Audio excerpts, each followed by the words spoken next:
spigot springs can be used while on horseback to launch high into the air.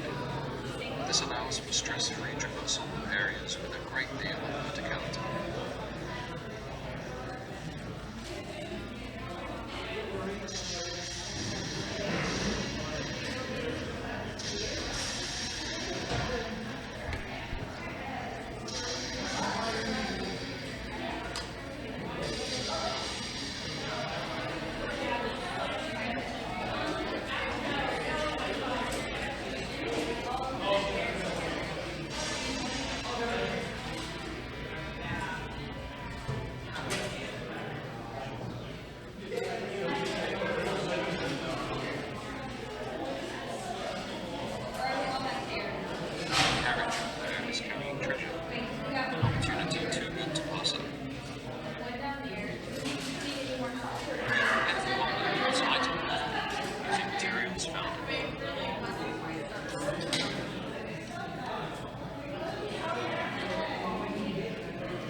No.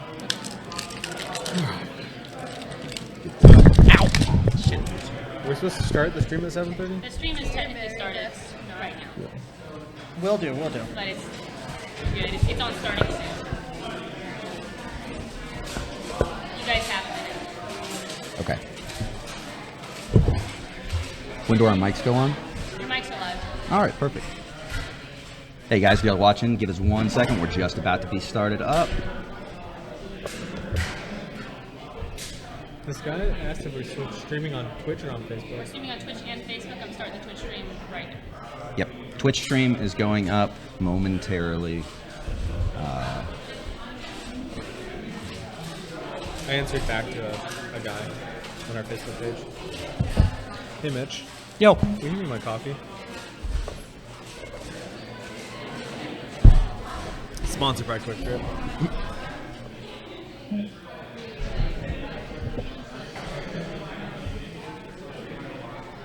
we are live on.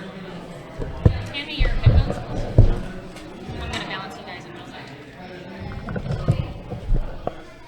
Are we live? You are live, but I want you to talk to me. Lean into your mic as though you are commentating. Check. Checking the sound here, guys, and we'll get started. Adam and Mitch, please do the same thing. ABC 1 2 3. Hello. You guys are good. This is for you guys. Hey, you guys can extend your mic up if you want. We're good to go. That's what I did mine.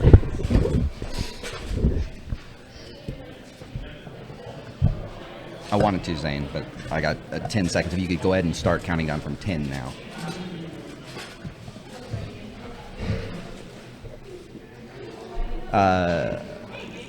Yes.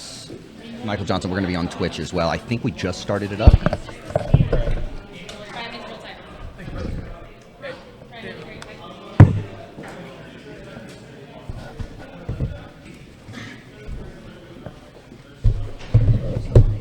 It's not on. Swap into your can in 5, 4, 3, 2 now. Hey guys, welcome to Friday Night Lights. This is the last one of the season, and it is the biggest one of the season. I'm Brett Skinner. I'm Adam Harrigan. I'm Mitch Grace. Awesome. And we are brought to you today by, and this is really awesome, both Armored Combat Sports and HMB USA. Both coming together to promote this tournament. Really big things. Love it for the U.S. So excited about it.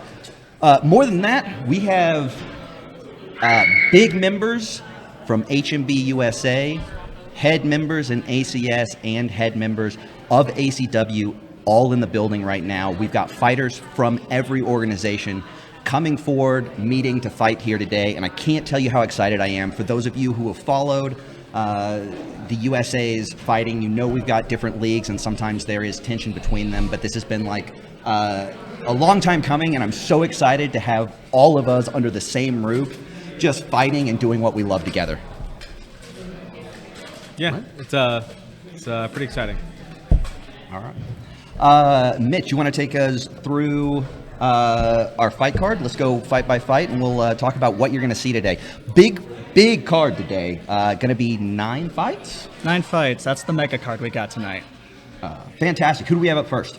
Well, that would be Cory, Maughmer, and Kenny Allen, I believe. Cory Moffer. Okay. So, interesting fight here. So, I think we originally had 10 fights today, right? But we had we had 2 people who... What? We had three drop fights, or 2, I suppose. Yeah, we had 2 people who had to drop out last second. And the 2 remaining people said, we've been training for a pro fight, we'll just fight each other. The fun part is one of them's a lightweight and one of them's a super heavyweight, but he did not care and he wanted in there. So this should be an interesting fight. What are you thinking? Yeah, I think it's going to be pretty good. Both of them are pretty new still. Cory's has come from other games, but he jumped into Boo pretty readily. He's getting pretty all right. He's working on his skills and stuff, and Kenny's been fighting for about a year, which is pretty exciting. This is Kenny's fourth pro fight. I think it's his 4th pro fight. Yeah, Cory just coming off of a gold medal in sword and buckler. Kind of a surprise. Didn't expect him to do it, as new as he was, but put a great performance in at Axnax, the ACS North American Championship, and took gold in that. So I'm excited to see what he does in a 2-minute longer round. But again, definitely not as experienced in this format as Kenny is. Yeah, I'm hoping to see that Kenny brings some of his more well-rounded martial arts skills to the table, because he is versed in taekwondo, grappling, and just physical striking, and more weapon striking than possibly Cory is. But Cory obviously has the weight advantage and maybe the grappling advantage. I think their grappling is about even. I think it's going to really just be a fight of, which fighter can really bring their skills to the table continuously throughout the entire fight. Absolutely. I know Kenny in the past has had some issues with being a little too hesitant, staying back a little too long, but it felt like the last fight, things really clicked for him, really came together. I'm excited to see if he can keep that momentum rolling into this fight. Again, though, against a much bigger opponent. Do you know what the size difference is, Mitch?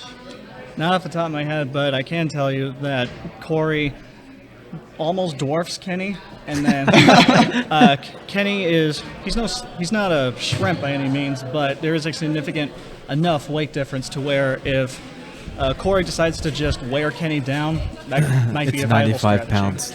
95 pounds. All right, so 95 pounds is pretty big. Now, this is the one thing I'll say for Kenny.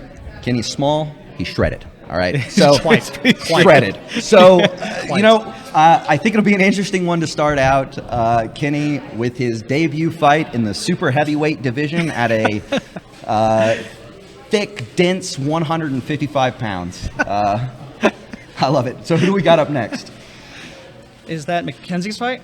I believe so. If you go versus... if you grab right there, I have them in order. I believe the next fight is. Yes, it's McKenzie versus Carli Ladner. So this is a pretty interesting fight. They were supposed to fight last month, right? I think maybe even 2 months ago. And then their fight got delayed. Both of them had some life stuff come up, and they rescheduled their fight. Carli's never done pro fights. Kenzie has had 1 pro fight, and not sure outside of that they've actually ever fought each other. They just know of each other since they only live 3.5 hours away.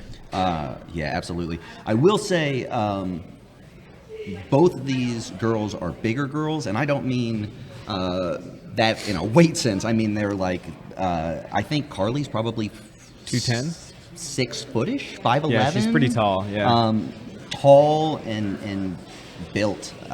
So a very powerful fighter. Definitely leans towards the grappling side, but McKenzie does too. Yeah, I think Carli has a karate background of some type. I'm not quite sure what it is. That's what I've known since her teammates have told me. But yeah, I'm pretty excited for it. Right on.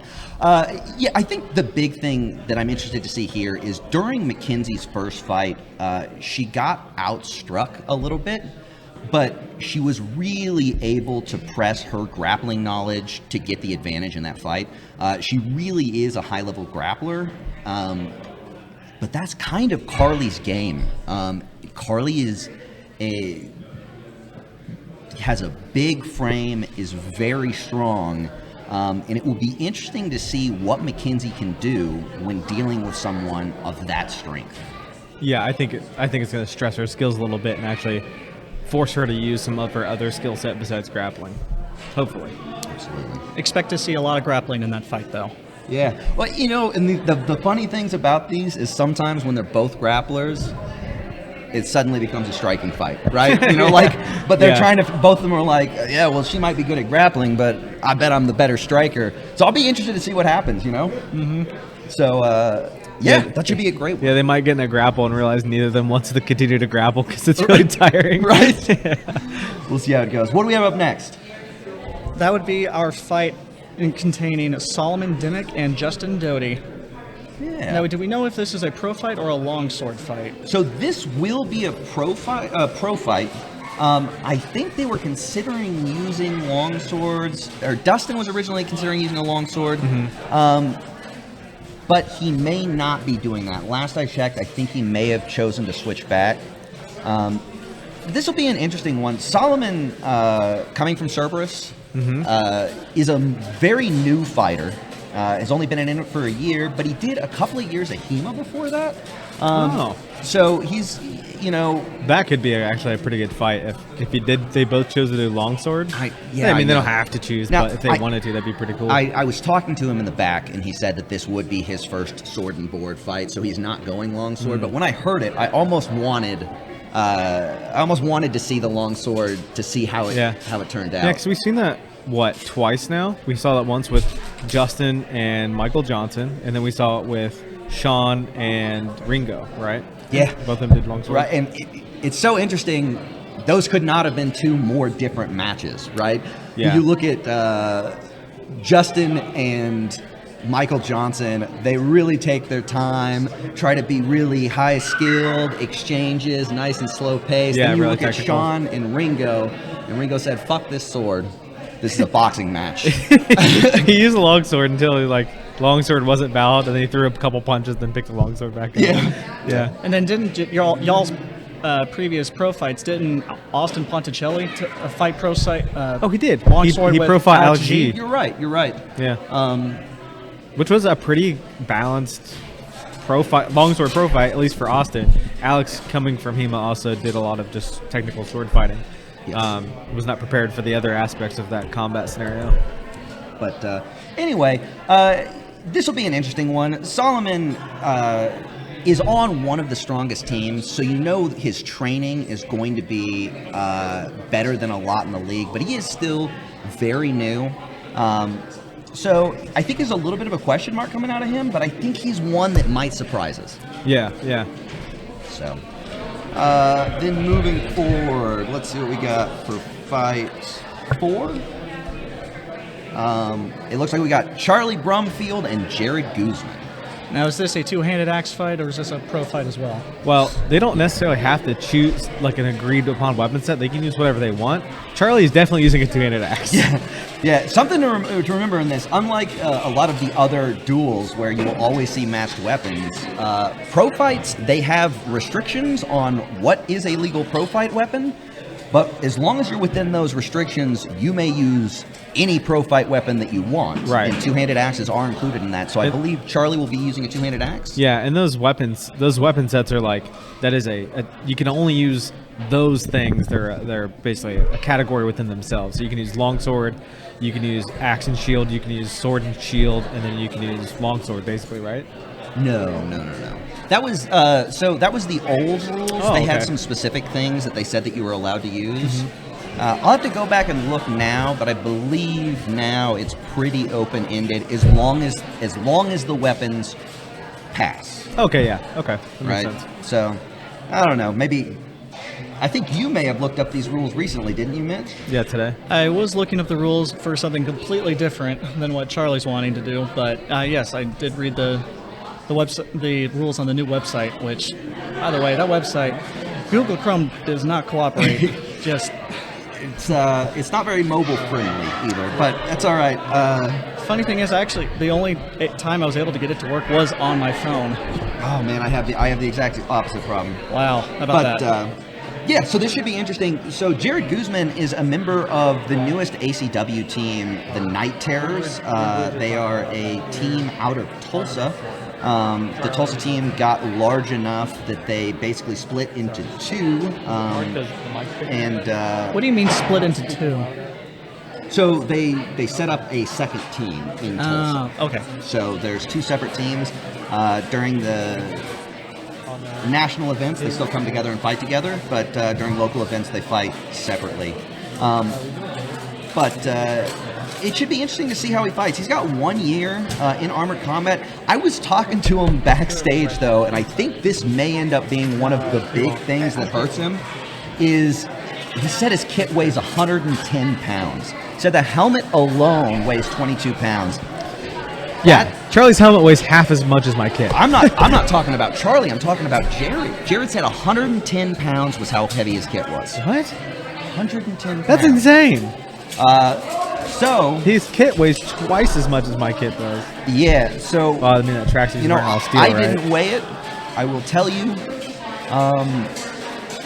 if that is the case, he's going to struggle to go 3 rounds. Yeah. I think he's going to struggle to go 3 wearing rounds. a full steel kit in pro fights is significantly difficult than having a better titanium kit. It doesn't have to be entirely min-maxed. If most of the material is titanium, you're cutting out 40% of your weight. And then if you min-max it, you can cut out probably another 10 to 20% depending on how you do it.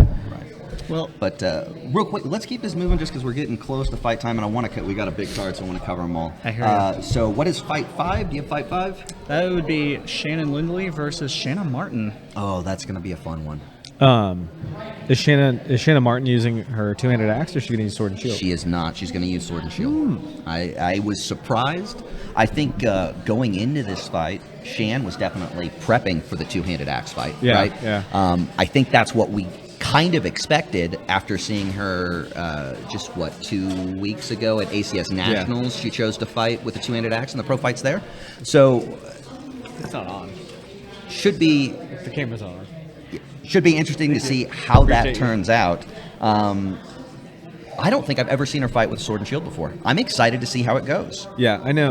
I think you actually told me that Shannon actually has trains in some MMA skills and stuff like that. It'd be really cool to see those skills brought to bear, especially with standing to ground transitions and seeing if any of that comes into play. Yeah, at all. I'm excited to see how it. I know going up and to a Cerberus camp one time, I watched like at an after party her rolling with someone at some point. And it's very clear that she knows what she's doing on the ground, so you can see that MMA influence. But I'm really excited to see this. It's worth noting that Shan, however, is a lefty, which can throw Wizardry. a lot of wrenches in people's plans. It's a little bit awkward to deal with. And also, Shan has a little bit more pro fight experience than Shanna Martin does. Yeah, and Shannon happened to do a fair amount of dueling and other things like that. So Also, Shanna Martin primarily uses two-handed axe. This will be the first time sword and shield, like we said. So that could go either way. So we'll see how that turns out. But a fight that I'm definitely very excited about. yeah, So moving forward, now we're starting to get to some big boys. I guess we just had some big boys actually. But We're really getting into the heavy metal now. yeah, heavy right. metal. Fight 6 coming up. We have Pete Moe versus Josh McFadden. Both of these guys are big, right? Pete Moe sitting somewhere around 270? 6'6". I'd have guessed 285, 290. probably. Yeah, that's probably accurate. Yeah. Um, I think he's about 10, 20 pounds on Austin. And then Josh McFadden fighting out of the Sandy Center Knights, I want to say, and he's 6'4", 290, something like that. Yeah, he's pretty big. Oh, they're putting it up on the screen for us. 6'3", 285, 6'6", 290. Look at that. We've got our graphics and everything. They're smarter than me. So, should be a lot of fun to watch. Josh McFadden said he is more of a striker than anything, and I know Pete likes to strike a bit too, land some really big blows. I think the big thing with Pete, though, is he has a lot of power, and he is willing to get in there and mix things up in the grapple.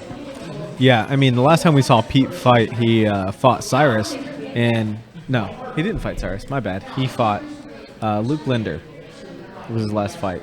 Was that, yeah? Yeah, and his one-punch power with the shield was really good. And really, his sword striking, while not elegant or diversified in its selection, was pretty good. Yep. Crowd getting riled up. I think we're about 8 minutes out or so. Should be getting a fight going pretty soon here. So with this fight, another big thing, last thing I want to point out, again, talking to Josh, I asked about kit weight, and this is another guy who said his kit weighed 100 pounds. This is his first pro fight. He's wearing a 100-pound kit. Well, Pete's Is kit that minus weighs his 100 helmet or with his helmet included? What? Say that again? With helmet included. Pete's kit weighs 113 pounds. Oh my gosh. All right, guys. All right. We're going to spill the beans here. I'm 5'7" and 170, 180 pounds. My kit weighs 47 pounds without my helmet. It's pretty close to that, right?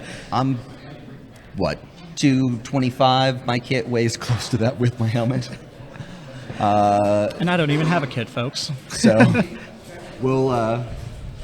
it's going to be an interesting fight. A lot of weight being thrown around there. But now we're going to move into these last three fights. And these last three fights are big ones.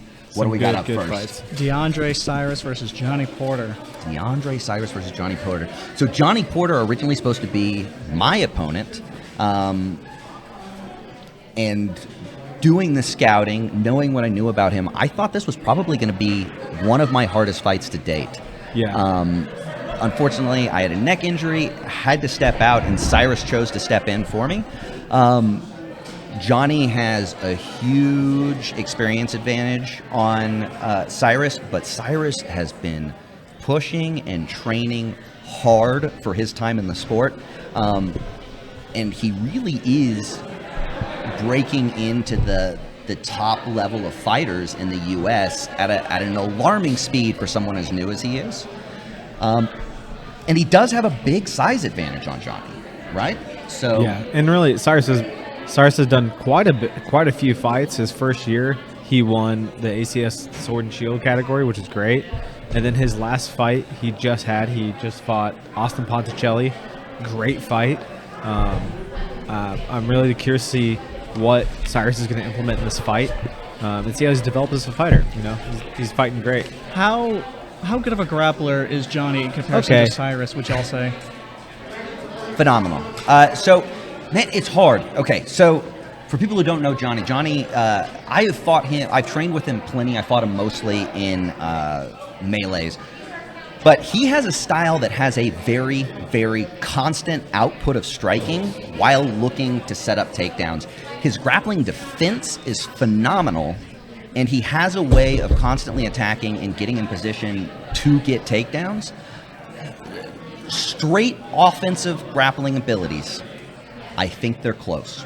I think Cyrus may even be a hair better just from a straight offensive grappling standpoint, but the way Johnny sets it up is such a game changer. Yeah, I think Johnny's experience. So Johnny has experience in MMA. He's done SCA sword fighting since he was a child.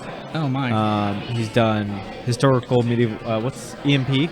It's another game, and he's done steel fighting for the last 6 years. And I think his ability to transition from this pressure striking into grappling is much smoother than Cyrus's. But Cyrus's skills are still pretty good. They're just not quite as smooth. Yeah. So we'll see how it goes. I'm interested. I mean, Cyrus has kind of like an oppressive striking style that it's a little bit more than you expect a lot of times. And he does have a size advantage. There are ways that I see this going where Cyrus pulls the win. But it's going to be a tough one. It's going to be a tough one. So moving forward into our second to last fight, another huge one. we have Brennon Freeman versus Daniel Krug. Yeah, this is actually a really, really cool fight.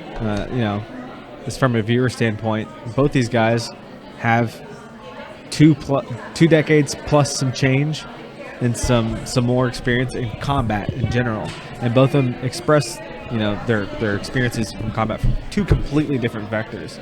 And I'm super excited to watch this. I don't know how it's going to go. Yeah, important to note, these are the captains of probably the two top teams in the U.S. right now. At least over this last year would be considered the two top teams in the U.S., and it's the captains of both.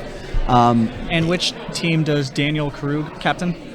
He is the captain of Cerberus and Missus out of Portland. Gotcha. Originally we had basically most of both teams dueling each other, and some stuff happened, but pretty much we're still there. Yeah. It's gonna be great. So this is such an exciting fight. It's so hard to know where this one is going to go. When you look at background, you have to give a slight edge to Brennon because he's been sword fighting for 20 some odd years, and I think it's unlikely that there's any way that Dan could match his sword fighting. But this is a pro fight, it's not a sword fight, right? Yeah. And Dan Yel has I believe 22 years of MMA experience. He's got his MMA record, and people say I've got MMA experience, like I've gone to practice, I've done MMA. Yeah. He has an MMA record of 19-2, 22-2, 21-2. You guys can look it up. It's something in 2, and it's somewhere around 20-2. Yeah, it's actually something that's cool is we've seen fighters who do sword fighting and pick up other mixed martial arts, like Craig and Johny. We've never seen someone who's did a lot of MMA and then transitioned into sword fighting. So I want to talk more about this fight. We're going to do it later. Let me go to this last one real quick because we're real close to the card. So this last one, it is huge. It's amazing. I wish we had more time to talk about it now because holy hell, I'm excited about it. We have Craig Michael Ivey versus Austin Ponticelli. The unstoppable force, meaning the immovable object. Right? And I'm not sure which one's the unstoppable force and which one's the immovable object. So the reason we're so excited for this, because we essentially have a power grappler versus a power striker. But the thing is both of the power striker has some powerful grappling, and the power grappler has some powerful striking. I'm so excited to see what happens here. When you just look at the number, or like skill, when you just look at technique, you have to give the edge to Craig Ivey, right? Yeah. And Craig has the strength. If you haven't seen this guy, he works out hard every day, and you can tell, right? Yeah. He's a very like a gorilla. Yes, he is a very powerful man, but Austin has a different type of power. Yeah. Right? Built different. Yeah, built different. They talk about it, like in MMA, that like for whatever reason, some people just have hands, right? And Austin is that type of guy. I guarantee you Craig can outlift Austin in every single lift he's got. I don't know that he can out-hit him. I don't know. I know, like, it's just such a good fight. It's such a good fight. The marquee matchup of the night, two absolute units. Yeah, absolutely. But we'll get back to that a little bit later on. For now, we're about to get into this fight versus Cory Maughmer and Kenni Allen. Cory Moffer and Kenni Allen. So, just a reminder, this is going to be between two people in vastly different weight categories. There's a 95-pound difference between the two.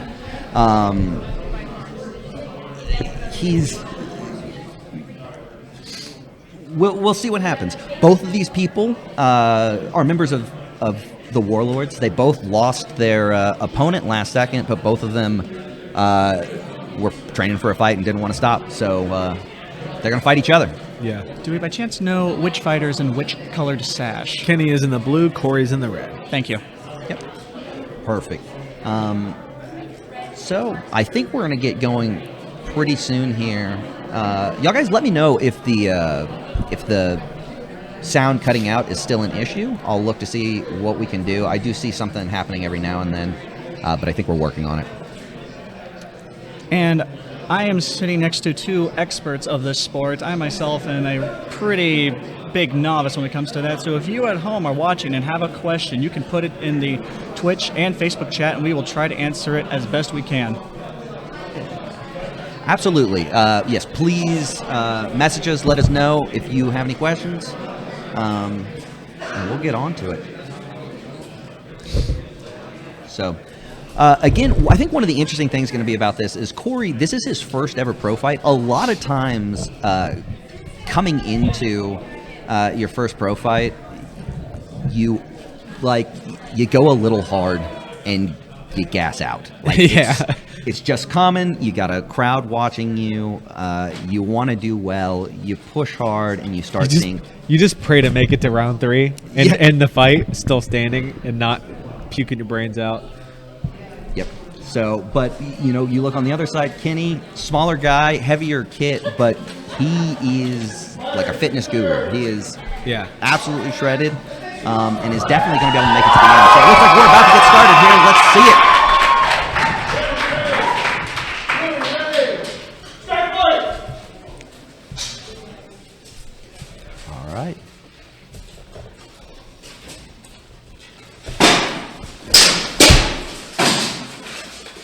Some exchange in blows. Kenni hitting Cory's leg. Good combo there by Cory, but Kenni comes back with a couple of big shots. Kenny's got to really start implementing that buckler offensively. Good long punch from Cory. Cory definitely being the offensive member here, but Kenni doing a great job of getting those points on the counter.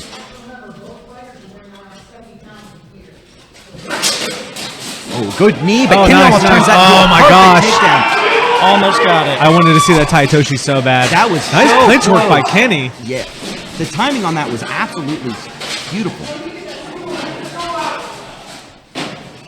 Down the list. Let's see if the ref might break him up. Cory trying to punch Kenni a little in the side. Oh, nice strike by Kenni. Kenny's doing a great job at controlling this exchange. Eat some blows there. He needs to do something offensively. Cory aiming for Kenny's leg. Okay, here. got maybe 2 or 3 points there on the way back in. Yeah, Cory doing a great job of scoring some points there while Kenni was at arm's length, but Kenni getting back in there. This is a much more grinding game than I've ever seen from Kenni, and I'm really excited. Yeah, it looks to like see Kenny's a little stuck at this point. Yeah, Kenni trying to get out of Cory's grasp and off the list. Kenni gets that overhook. He's really got a good chance for an Asoto right here. Yeah. You can hear his corner calling for it. That would be just stepping through and tripping that outside leg, but Kenni doesn't feel comfortable with it. Let's go with it. Nice punches. Nice wheel out. So 10 seconds left. You can see both of these guys start to slow down. That was a hard-pressed first round. Yeah. Really wish that Taitoshi came off. Yeah. The timing on that was so perfect. Kenni catches him coming in and turns straight into that. Just a little technical flaw in the way that he did it, but that could have been a really big takedown. Yeah.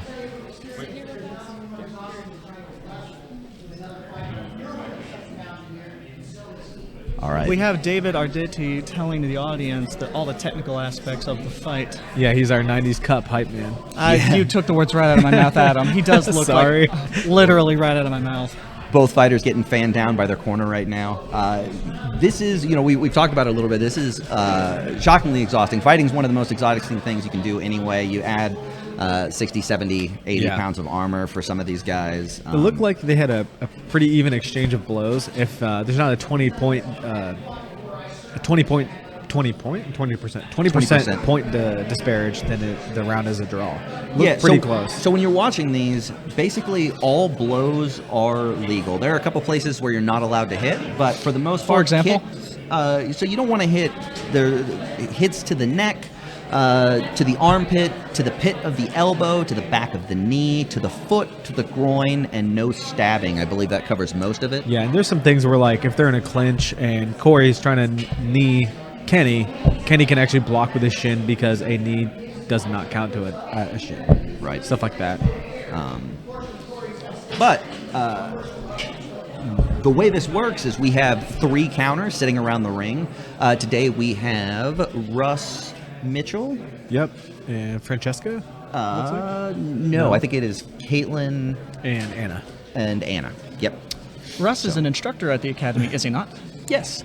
Russ is the instructor of our lightsaber.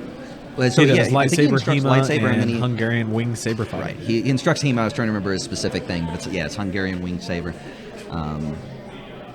So a couple of these counters are very experienced and have a long time. So in the sport. Yes, if you've seen any of our previous streams, you will recognize Russ as a counter. Yes. All right. Round 2. Let's And see here how we go. this Round 2 game is starts going. out. Both of them taking a kind of a cautious start. Nice combo there by Cory. Three good strikes. Nice block by Kenny. Kenny's gonna really There. laterally. Nice punch landed right there. Another nice punch. Cory doing a good job of keeping Kenny at range with that extended shield, but from time to time, Kenny's doing a good job of slipping and landing a big Yeah, punch. he really needs to start moving laterally. Cory's Start getting in some blows. Cory's also been hitting Kenny consistently in the legs. Get him in the leg. Oh, Oh, see, that's nice a deflection. Yeah, great deflection. It feels like Kenny is pretty worn out right now. Yeah. I think Oh, maybe that his big leg grapple. armor slipped down. Looks like he just got capped in the leg. Oh, it does look like his left leg is sitting a little low. Kenny taking his time here. Cory just feeling out his opponent. Actually, I think his leg might have locked out. He's got that top Yeah. articulation. I think it might have locked out. That might make it pretty difficult for him to move. Ooh, nice punch. Ooh, nice counter counter left. hook.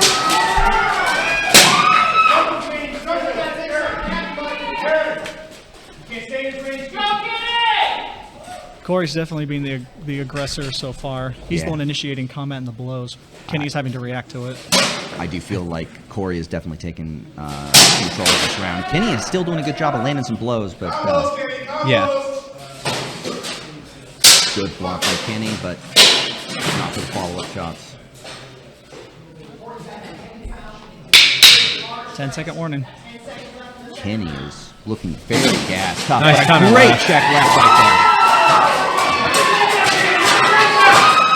Very good try. That's a good explosion at the end. Absolutely. Kenny doing a great job in bursts, but he looks like he's just struggling with his cardio today. Yeah. I have a sinking feeling that he got gapped in the thigh, and he didn't want to walk after that. Yeah. I want to see. I don't know that he realizes that leg armor is what it is. I might send someone to go tell the corner man to fix that for him.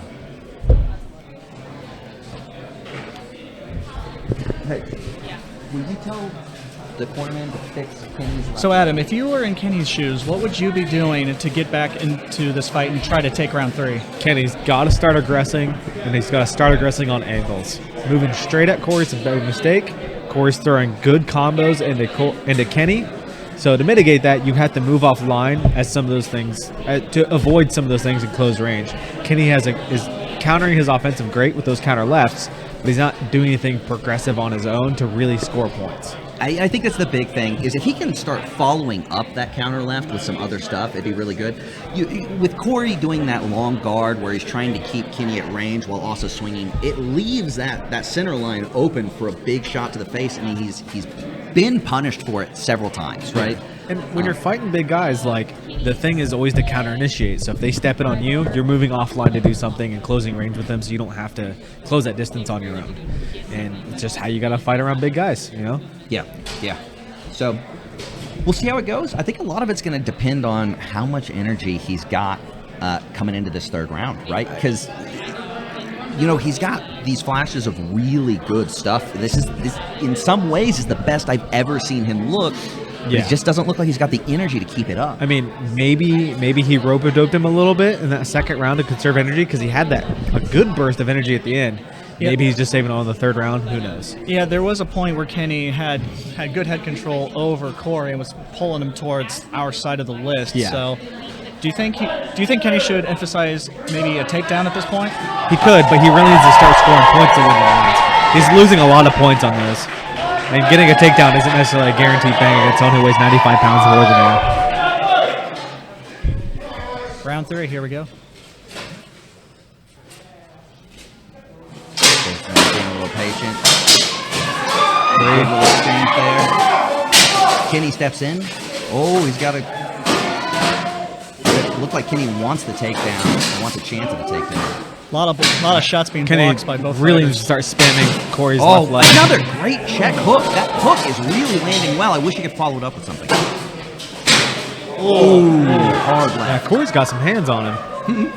I felt that haymaker. Going with a left to the body, another left to the body. Almost. Kind of working that shovel hook. Hard to land that hard enough in armor, but if you do, that shovel hook can really hurt. Yeah. Oh, they both looking a little tired. Cory's landing solid combos. Yeah, it looks like Cory's kind of coming into his own right now. Cory has head What do we control, got? and Oh, the low squat. Kenny looking Double for leg. that. Kenny Knee looking for double. double leg. Shove it. Oh, my He's almost gosh. got it. Oh, man. Cory drags Kenny to the ground, kicking Mounted his defense. strand. Kenny's got a mounted defense. I don't know if he. If really Kenny can- gets up, he loses it. It's 10 seconds again. So there is 10 seconds of ground fighting, but if you make it to 2 knees, that is considered standing. Now, when fighters He are on yielded. the ground, He yielded.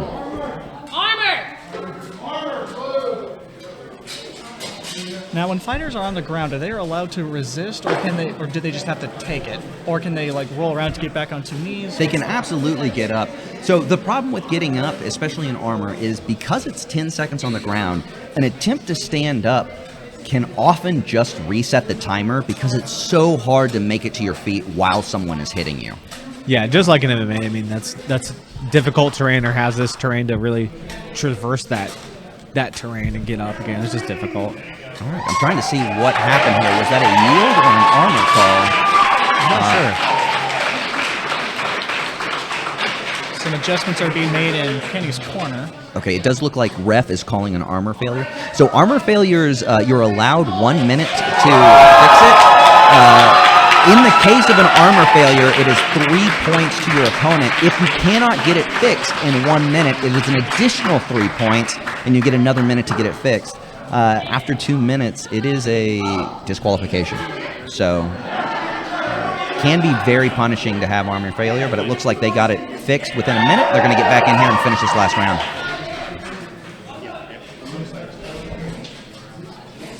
What armor fail did he have? Oh, they have to restart him from the position they were in? Ouch. Yeah. Now, that being said, it should be about a second left. Kenny has Oh both my of his gosh. legs wrapped around Cory's His legs so left. exposed. I was kind of hoping Kenny would go for a scissor sweep. Oh, I didn't know if he has that in his acumen, though. Kenny's gassed. Nice counter left. Cory coming in with those. Kenny's got to really leave it on the field here 10 and seconds. give everything in this last 10 seconds. Cory has Kenny in the corner. Kenny's looking pretty gassed. Cory using that strength, really driving him in there to try to finish this round. And that is round 3, folks. Cory and Kenny hugging it out.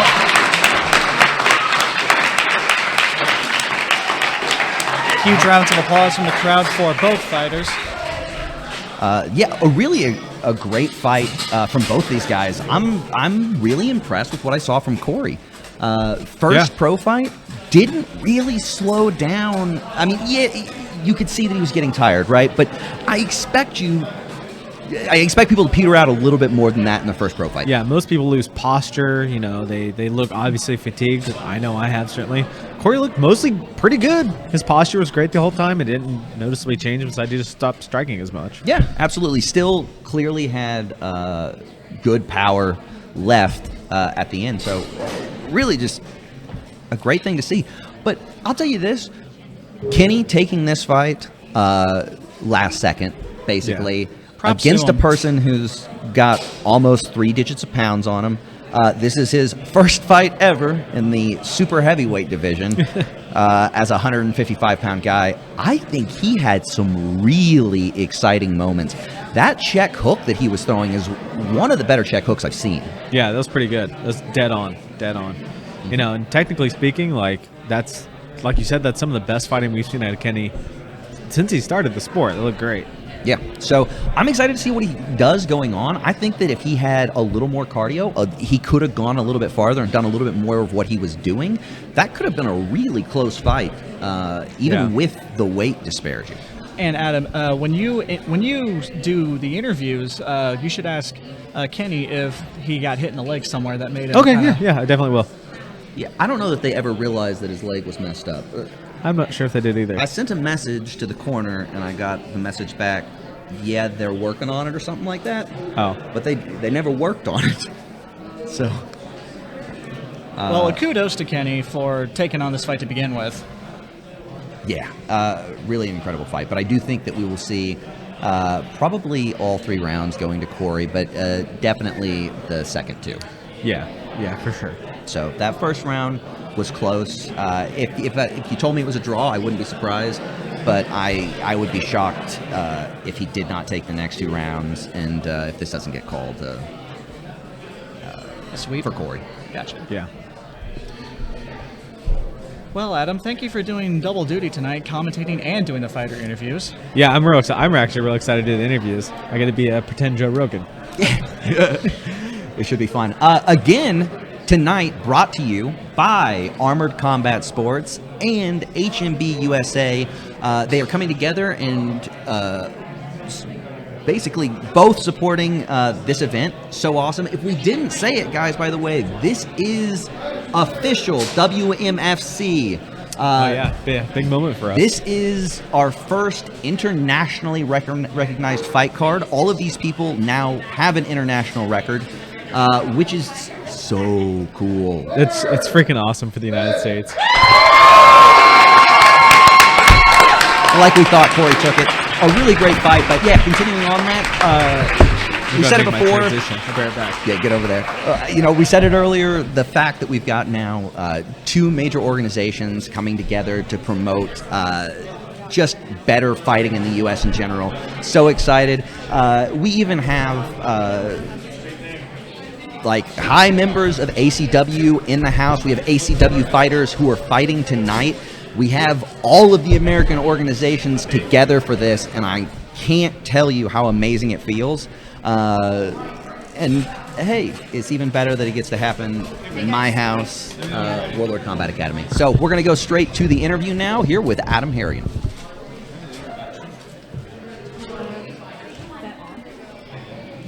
Maybe.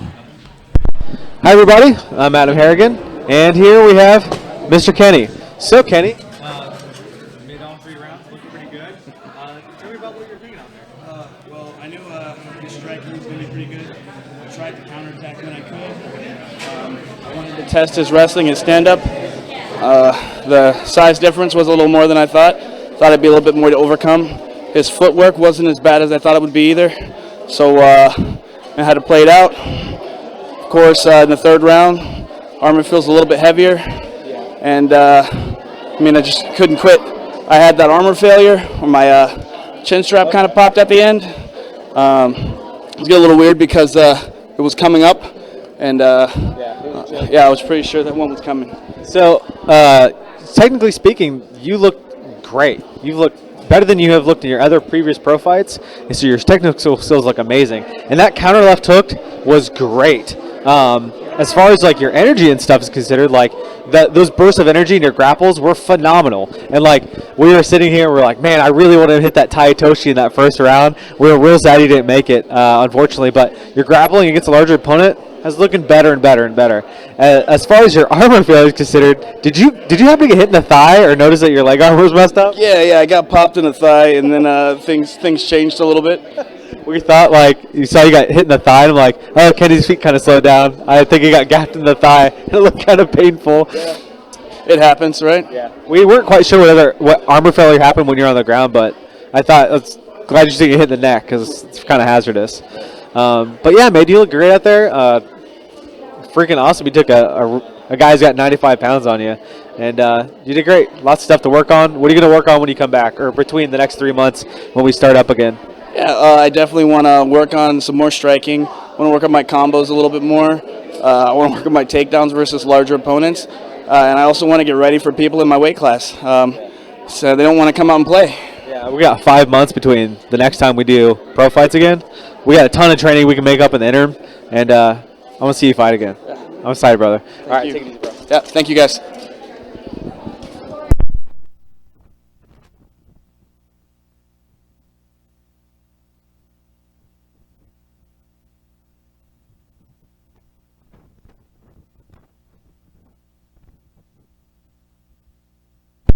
Howdy, y'all. And here's our winner tonight, Mr. Cory. So, Cory, what was your plan going into this? You look great out there. Tell us about it. My plan was to try and keep him at range for the most part, because most of my experience is in swinging the sword. Yeah. But once he got in close, just hold him and punch him. It wasn't very subtle of a plan. No, that's a phenomenal plan. Your combos when you're standing up and striking were pretty good. We were all surprised. Well, then I thought about it some more, and I wasn't actually that surprised, but your combos were solid. Your striking was pretty powerful, really coordinated, and your grappling, I mean, if that was your game plan for grappling, that makes total sense. It's phenomenal. We're really excited. That was your first pro fight, and you made it all 3 rounds. So how do you feel right now after your 3 rounds of pro fights? Mostly glad there wasn't a 4th, but it was. I feel pretty good. I'm going to feel even better once this brig comes off. And I'm going to go lay on the cold concrete outside for a good 10 minutes, I think. Yeah, you're wearing a Parabanios kit, so your arm is really tanky. You're not even wearing titanium, so your kit's probably somewhere in the high 80s, 100 pounds. Titanium. Your sabotage are? Okay. That's awesome, man. I'm really proud of you, man. Kick butt, bro. All right. Have a good night, sir. Enjoy the fights. Yeah, thank you.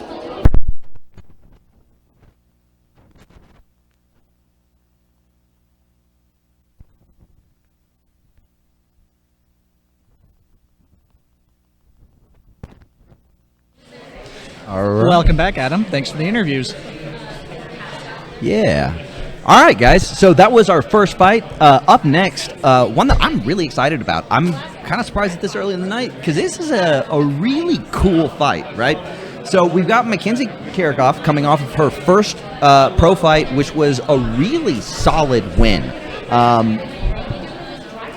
versus Carli Ladner. This will be her first pro fight ever, but she is from SJK San Jacinto Knights, who has they fight at the Texas Renaissance Festival like 3 times a week every week, so she has a lot of experience as well, so it should be exciting.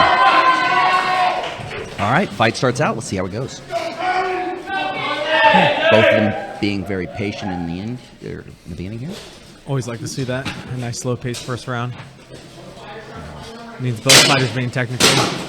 Both throw. It looks like Kenzie lands 2 to Carli's 1. All right, so far, Kenzie coming out a little ahead on the striking, but I think that this will not stay here for long. Both fighters being really patient. Carli's really inviting Kenzie to make the first move. Like so.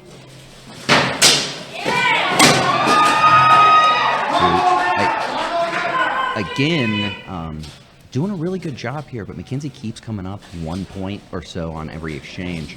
I think Carli's going to have to change something soon. Looks like that headshot went a little flat for McKenzie, but still scored again. A little bit of foam fighting background really showing itself. Yeah, throwing that high wrap shot that doesn't work with a steel blade. This is one of the more methodical fights we've seen so far. Absolutely. Really being patient. Both these people. Ooh, a big punch landed right there. Nice stunning. And McKenzie goes in. Let's see if they transition. Ooh, another huge punch. Those are great strikes. And McKenzie really controlling this round. Yeah. Landing a lot of blows. No wasted effort in her swings or her strikes. What a punch. That was such a good punch. 10-second warning. It's a 10-second warning. If Carli doesn't do something here, this round will go to McKenzie. Handily as well.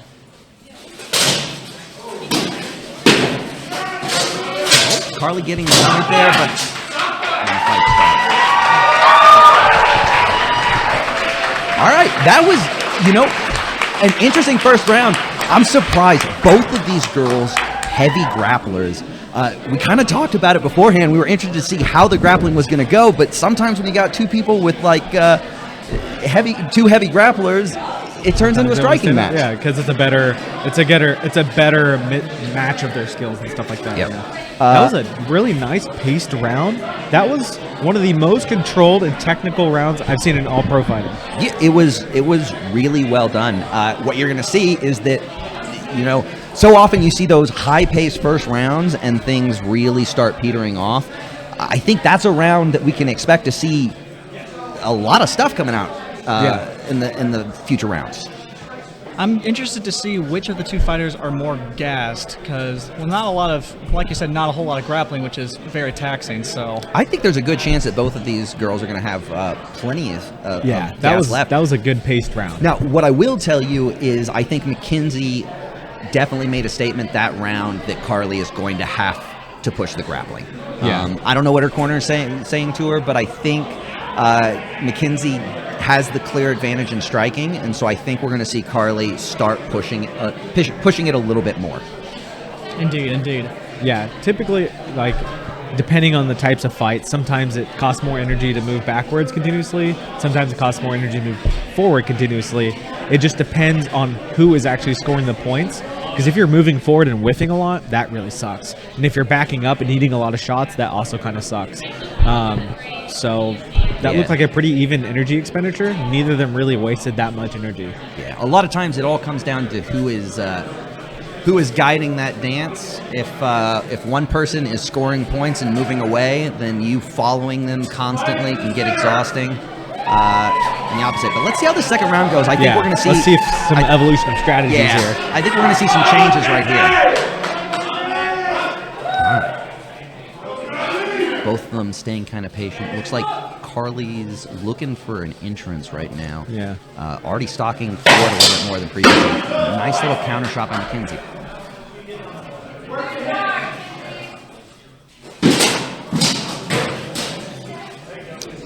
Carli going more Carli forward. got a little bit better range control there. Nice fake. Nice fake by Carli. I think she scored that up there. Some solid blocking from Kenzie. Okay. Hammer in the grapple. Kick by Carli. Carli's nice knees. Those are great knees. McKenzie looking for that. Look for that Asoto. Carli's now looking for it as well. McKenzie's got to get that leg free. McKenzie doing a great job of stepping that leg over so that it can't do it. And she that's big.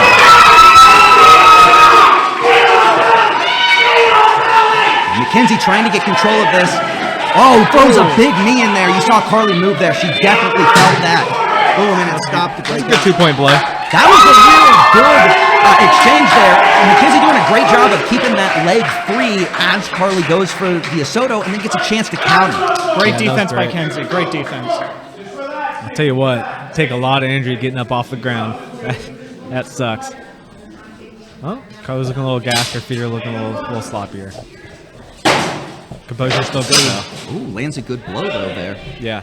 Kenzie caught a little bit of it on the shield, but still looked like he got through.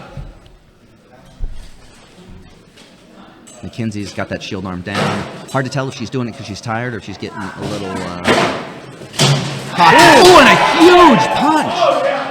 McKenzie's got a powerful left. Let's see if Kenzie presses the last 10 seconds.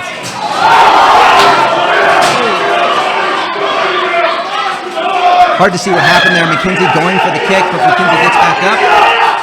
I think that's probably just a slip. I'm hoping to make sure that there's no problem with the knee. McKenzie has had knee issues before, so anytime I saw that fall, I get a little scared. But it looks like she's walking back from spine. Did we see what made Kenzie go down? I think that it was the exact wrong angle. I think she was going for that front teeth kick and just whiffed it a little bit. Just whiffed it, her back foot slipped out. Yep. Oof. Yeah. So, rough way to end the round, but I think she'll still be up at the end of that. Yeah, that's just a little bit ahead. Yeah, Kenzie got the points from the takedown, and like Adam said earlier, Kenzie not a whole lot of wasted strikes, and which carried into round two. So, I think Kenzie has a strong case for taking round two. Absolutely. So for those watching and wondering how this is scored, so takedowns are actually a really big thing in this sport, right? And it's because of the way takedowns in particular are scored. So if you get a take, so like a normal strike is worth 1 point. If you rock someone bad, then that strike becomes worth 2. If you throw someone from standing onto their back or side, that is 3 points. So that is worth like 3 normal hits. And then if you can get into a dominant control position, which is normally considered mount, either full mount, side control, north-south, knee on belly, or standing over them, all of your strikes are automatically counted as the 2-point strikes. So you don't have to rock them. You're just considered in a dominant position, so all of them are counted extra.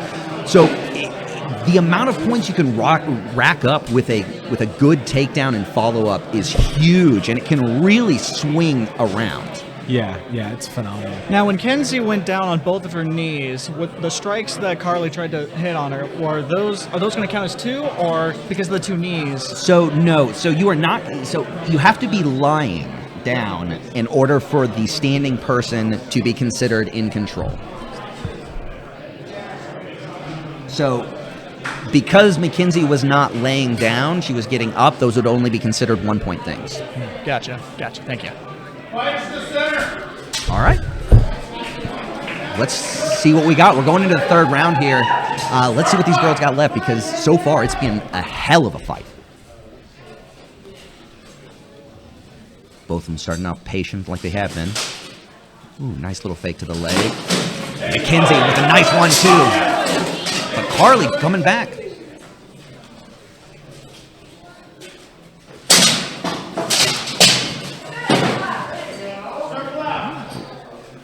Some good exchanges. Carli finally kind of holding her own in these striking exchanges.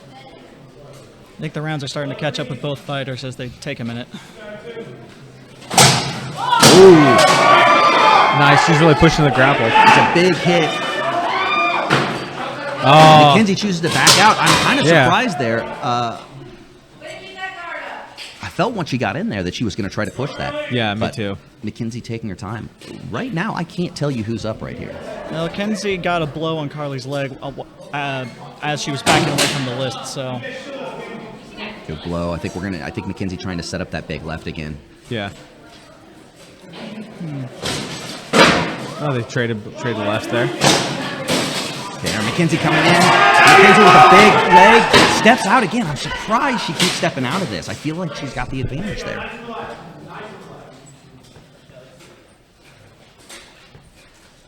Both fighters taking the time. Again, being really patient.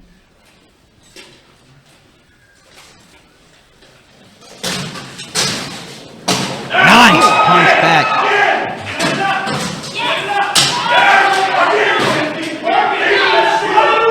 Carli starting out on top there with a good 1-2, but McKenzie really making her pay coming back. This is an amazing fight. Another huge left and another. Oh yeah, I think she's sent some blood in the water here. McKenzie, another big punch. Really making a statement to finish this round.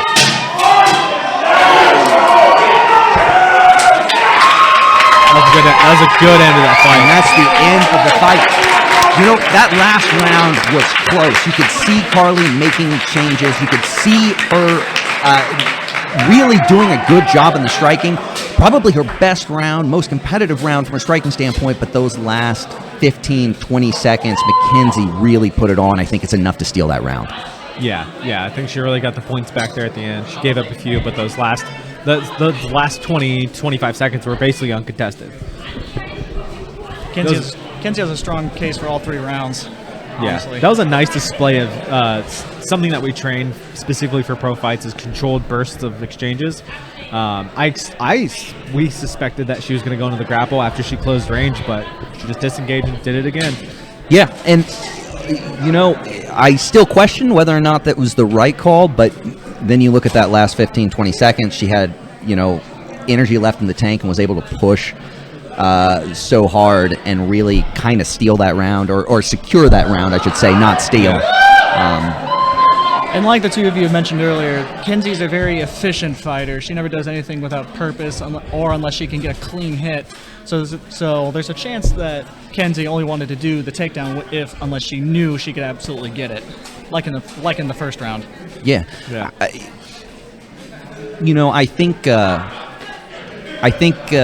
McKenzie showed in the first round really, that if it stayed striking, she had the win. So I do think it was not really up to her to change. That's fair. But while we're waiting on the results, we're looking at some comments on the Facebook stream. Austin Smithy, yes, Adam does look like McMahon with his gray blazer. And Tamara asking who is the jaunty dancer on the right corner. If you're asking about the gentleman in the pink shirt and the hat, that is Russ. That is Russ Mitchell. yeah. And Jonathan Heinen, I hope I'm pronouncing your name correctly. Thank you for tuning in from all the way in New Orleans. Hey, Jonathan, how you doing? I hope your new kid's doing great. New baby. Yeah, New baby. New kid. Well, congrats to the new father. Okay, well, I'm going to go ahead and make my transition over to the interview side, and I'll catch you guys here in a second. Heck yeah. All right, fighters to the center. Let's see what the call is. Winner McKenzie. McKenzie Dale-Karickhoff is now moving to 2-0 in her pro fighting journey, and really a great fight from her. Some powerful striking that I didn't know she had in her, and I'm so excited to see where she goes from here because she's a monster.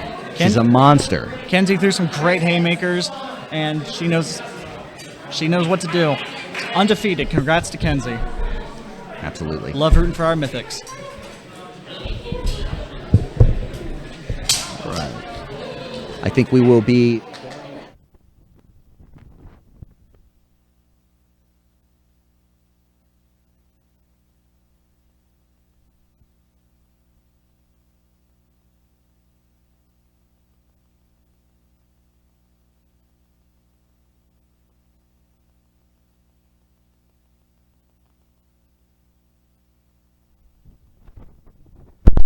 Howdy, y'all. And tonight we have Carli. Carli, great out there. How's your first pro fight? Thanks. Definitely a lot different than what I've normally done. Definitely going to be better kitted for next time. But So what was your, did you have some kind of strategy, or what was your plan for the fight tonight? I feel like I'm pretty quick on my feet, so I was just hoping to keep my distance for as long as I could, land strikes when I could. But that was my only plan. Just do my best and learn a little bit. I mean, that was a solid plan. I really liked your grapple work on the rail in that first round. That was great. If you had to change anything about implementation of your strategy, what would you have changed, or how do you want to learn some more skills? Definitely, I have a really heavyweight shield, and I wish that I had gotten something lighter for this fight. It definitely affected me in the later rounds by a lot. Usually I'm just taking really big hits in the melee. I fight mostly with men, so that's why I have a really heavy shield, is so that way I can take those big hits, but it definitely does not work in this context at all. Yeah, those heavier shields are kind of harder to use, and they gas out your bicep really quickly, but I mean they can lay some pretty powerful hits. You guys exchanged some really powerful blows. It looked phenomenal. I thought McKenzie did a really awesome job, and I definitely want to do it again. That's awesome. We got 5 months to our next. We start doing. This is our end of season fight card, so we got 5 more months, and I'd love to see what you train the next 5 months and hit it back again. Yeah, I really want to. Yeah. Cool. All right, guys. Well, this has been Carli. See you guys, and check you later. See you, Carli.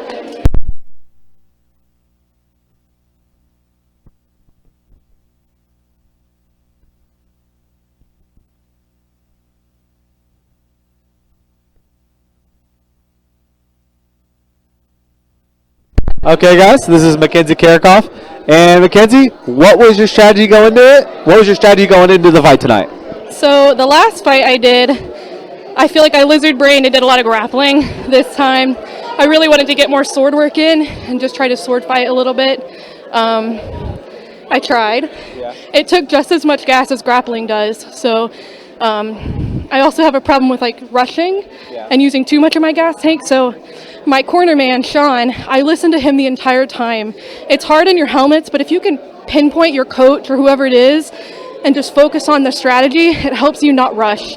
So that worked a lot too.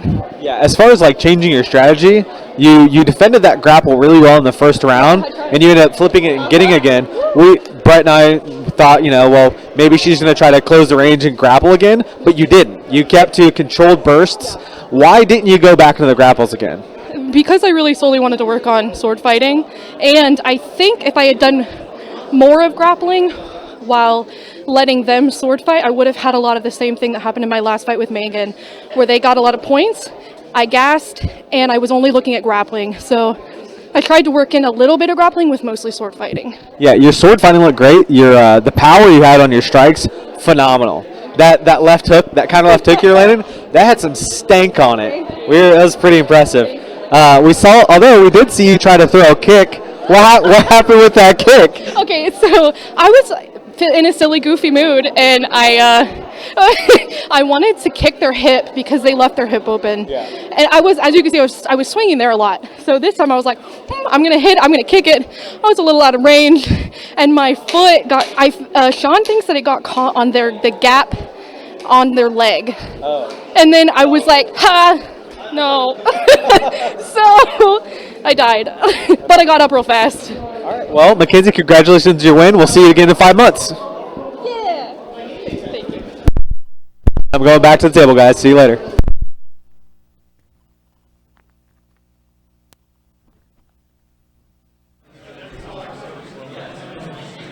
All right. And Are we back. back? We're back. All right, guys. So there you just saw McKenzie versus Carli. Now we're going straight, no wait, we're going straight into Solomon versus Justin. Both of these guys, they have a background that are heavily in longsword, and it looks like they said, we don't care, we're going sword and board. Let's see it. Solomon's starting out with that nice traditional stance. Absolutely. Very... Nice kind of left hook. Good blocks. I'm impressed with what I'm seeing out of Solomon so far. I'm going to be interested to see if he can keep this up, but so far he's looking really clean. Yeah, his stance and the sword strikes are really good. Justin with that kind of Philly shell arm down style. I mean, Justin definitely defending well and kind of landing back just as many as he's taking, but Solomon's sword work looks great. Yeah. Those blows are all landing really solidly. It looks like Justin's shield may have broken. Let's maybe come undone. Yeah, hard to tell. It looks like the strap closer to Justin's elbow has come loose. Oh, moves straight into, almost gets that takedown. He steps out of it. Justin doing actually a really Almost good job in this last little bit. Gets a couple of takedowns, gets here, but he gets caught in the net. That is the net we use to keep the audience safe. We do have broken weapons from time to time. We try to make sure that those broken weapons do not make it all the way to the crowd. All right, they start the fight back up. Looks like Justin's shield still has the strap undone. But Justin so far doing a great job of just going with the flow.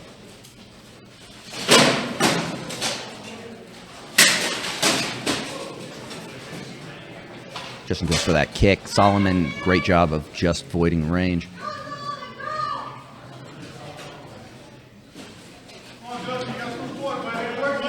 Take this round. That's a 10-second mark. Close.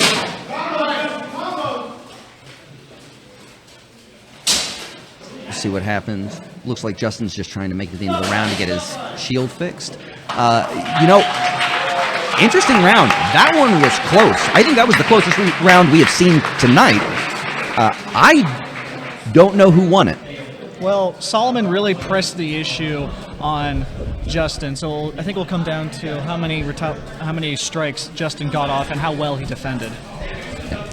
Yeah, I think actually Solomon had more points than Justin by a few. His leg shots and pressure were just so consistent that he just kept tagging him in the leg over and over again.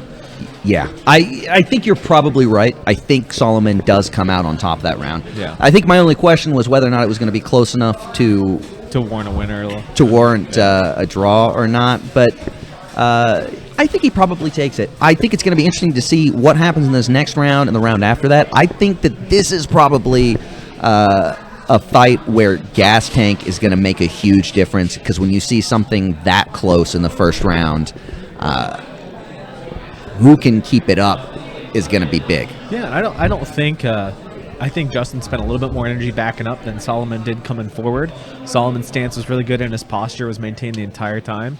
Didn't do a lot of explosive striking, but he was just positioning really well and really consistently. Absolutely. We came into this saying that Solomon was going to be a little bit of a wild card. We didn't know what to expect. After round one, he's done his homework, right? I mean, that man's been training. Yeah, I don't know if his... Usually you can recognize things about people's posture that might be indicative of where they train. I don't know if Solomon's implementing HEMA footwork or he's been watching tape on how Europeans fight. He's got a little bit of that European flavor to him. He does. He has that very kind of waves his sword and shield around. It's similar to something that I do a lot because I kind of like it, but it's very common to see in higher level fighters in Europe. Yeah. So Justin getting his shield fixed in his corner.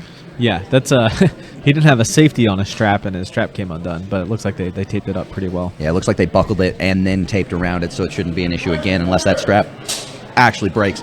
So here we got fighters to the center for the second round.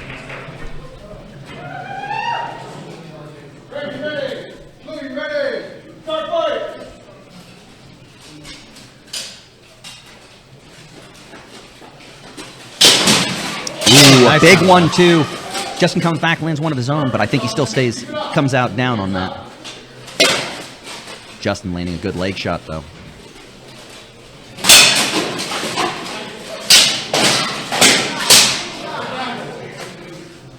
Justin's got to keep that left hand a little bit higher. Yeah, Justin keeps letting that shield drop. He isn't much of a shield fighter. Doesn't have a lot of practice, so it's probably why he's letting that drop, but doing a decent job avoiding.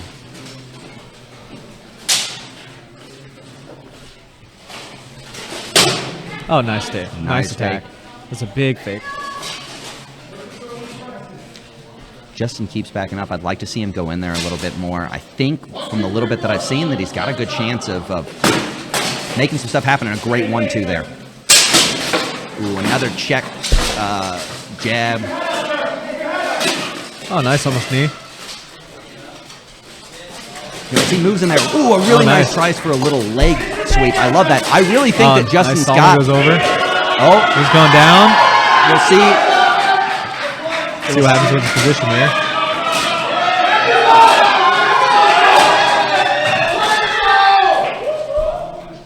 All right, Solomon looks like he's going to get that takedown and lands, what, 2 or 3 different blows? Yeah. They're stuck together. They're stuck together. It's an issue of falling on each other while you're wearing armor. You tend to get trapped in each other's gear. Absolutely. So that's going to be big on this round. This was a close round, but that puts Solomon up, and it is now the ball's in Justin's court. He needs to make something happen. A good 1-2. Solomon lands a hard punch. Justin scores a few back, but it's not going to be enough to make up for that takedown. Justin has to pressure this, or he's given this round away. Yeah.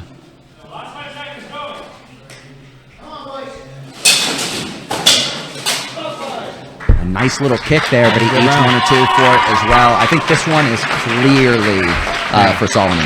Yeah, that was a great round by Solomon. Yeah. A little bit of a shame. that was definitely Justin going for the takedown, got into an awkward position and ended up falling. And that's that is one of the fears. When you're going for the takedown, you do put yourself in a somewhat of a compromised position from time to time. And if you get countered, you're going down. So, It's one of those things about, like, unfortunately he did choose to initiate that grapple, but he did not advance his grips as quickly as he really needed to. And Solomon's like, oh, I kind of know how to do this, and got the better position much quicker than Justin did, unfortunately. So, I think that Justin is going to have to do something big this round. He needs to go out there. He needs to grab Solomon. He needs to go for the takedowns, and he needs to put a big round on this. There's a chance that it is one draw to 1 round Solomon, but I think it's more likely that Solomon is up 2 rounds right now. Yeah. So the way rounds are scored, depending on how much you're up, you can score anywhere from 5. It's basically depending on how much you are up, you are given victory points at the end of each round. If it is less than 20% difference, they count it as a draw. They do not give it to anyone. If you have 20 to 50, I believe, they give you 1 victory point. 50 to 100, 2 victory points, and over 100, 3 victory points. I believe is the correct thing. So I think what we've looked at right now is probably 2 1-point rounds for Solomon, which means if Justin wants to make this up, he's going to have to put a huge performance in here, but it's so doable if he can get a couple of takedowns. Yeah. How do you think Justin's gas tank is holding up? He usually does pretty fine. His gas tank's usually really good, mostly through pacing and stuff like that. But I think he's fine right now. Yeah, I mean, he is using a heavier kit than he's normally using. He just got that cuirass in and is using a cuirass in a Profight, which is whatever. But right now, he's feeling all right.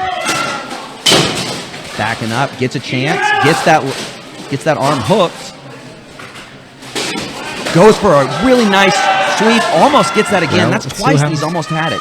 You know, so far, Justin doing what he needs to do, giving himself a chance to get this.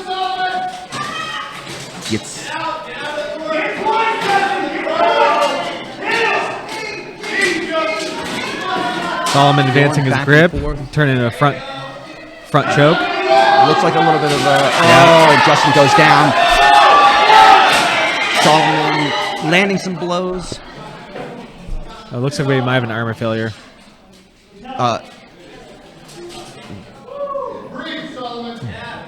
He doesn't appear to have his sword.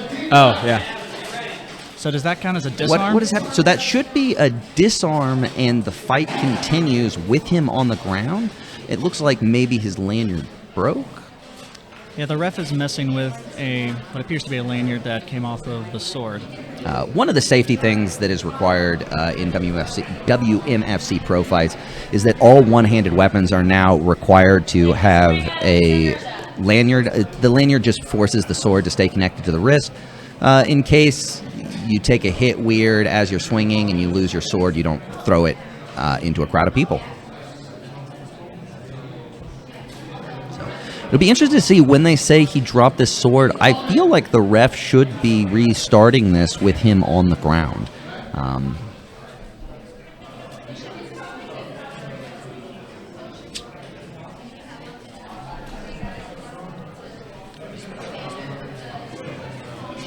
And that's exactly what they're doing. Yeah.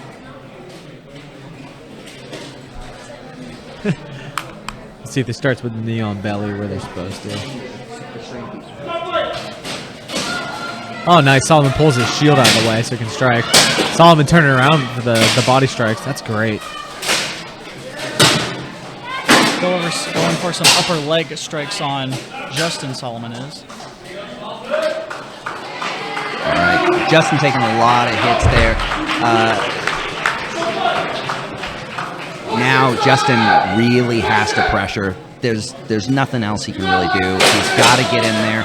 He's had so many almosts. He's just got to get a couple of takedowns to go through. Yeah, unfortunately, he's only got a minute to do that.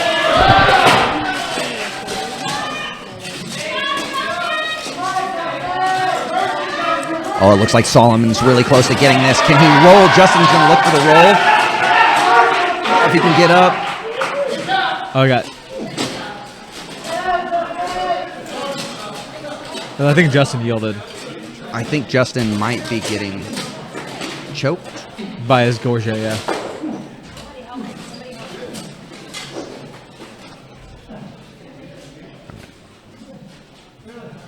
Yeah. All right, we'll see what happens right there. I think Justin may have yielded. He does, so he wears that close helm, which they look very nice, but they're not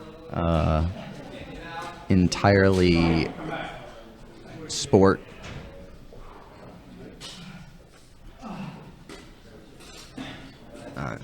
They're not the best for the sport.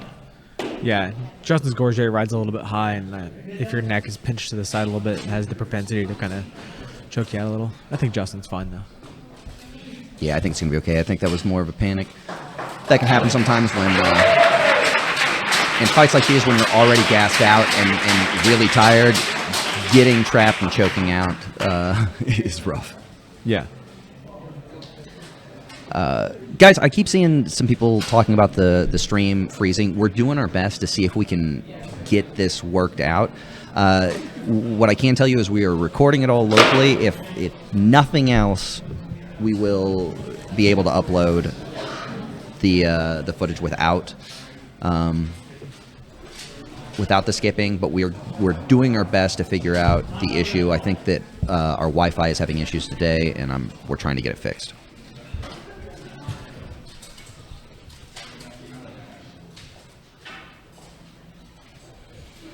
I see. What is the list made of? So this is a metal list, and then we just have it padded out. So it is metal piping that's about 3-inch wide metal piping, I want to say. That sounds about right. So then covered in pads all the way around so that it is nice to train on. Because it has what? MC foam wrapped and then vinyl? I see, talking about those close helms, they're not good for boot hurt. Yes, I absolutely agree. They're just not. They look so nice. They're not optimized for our sport.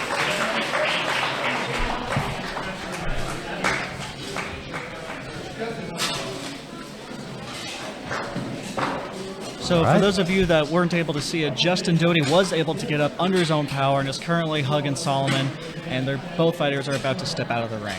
Yep. I mean, I am so impressed by what Solomon just did. I knew he was training with Cerberus. I knew he was training with big guys, so big names. You knew he was going to come in with some skills, right? You knew he wasn't going to be completely helpless out there, but I am so impressed with just how well he did after a year of training. That is impressive. That was very controlled and executed very well. Even the grapples, he found the position that he wanted to, turned it into a takedown without issue. Mm-hmm. Looked like he was very clean once he made to the ground too, right? A lot of times those transitions, especially for teams that train mainly Buhurt, we don't do anything on the ground. So a lot of times once you see people hit the ground, it all gets really ugly. But he really did a good job of transitioning into a control position and getting to throw those strikes. Just all around, very impressive for his time in the sport. Yeah, it was a wonder. It was spectacular. So this will go down as a TKO for Solomon. Stop the stream on Twitch because that's what's making it live. So now we're just on Facebook. And it won't lag. Okay. A little bit.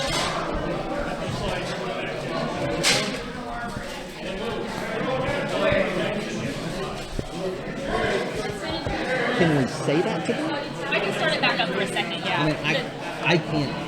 We don't have a thing here. No, you're right. I'll start it back up, let them know, and then I'll Yes. All right, guys. We figured out what the issue is for right now. We're about to start this up. I'll say this again. We're currently streaming on Facebook and Twitch. We're having issues with the Wi-Fi, not getting enough. Now you're currently live on Okay. So I should currently be live on Twitch. Sorry if we lost y'all for a second. So guys, on Twitch, I'm super sorry. I'll find out. We're about to shut off the Twitch stream. We're having issues with our Wi-Fi. They did some tests, and without it being played on Twitch, we don't have any skipping. So we are only going to be going through Facebook right now. We'd rather put out one good product than two shabby ones. I'm sorry. I know a lot of y'all really love the Twitch system. I wish we could be on both. It's just not working out, and I want to make sure that we're not skipping for the rest of this broadcast. So we're going to go entirely to Facebook. All right, guys. Sorry again, but I'll see you over on Facebook.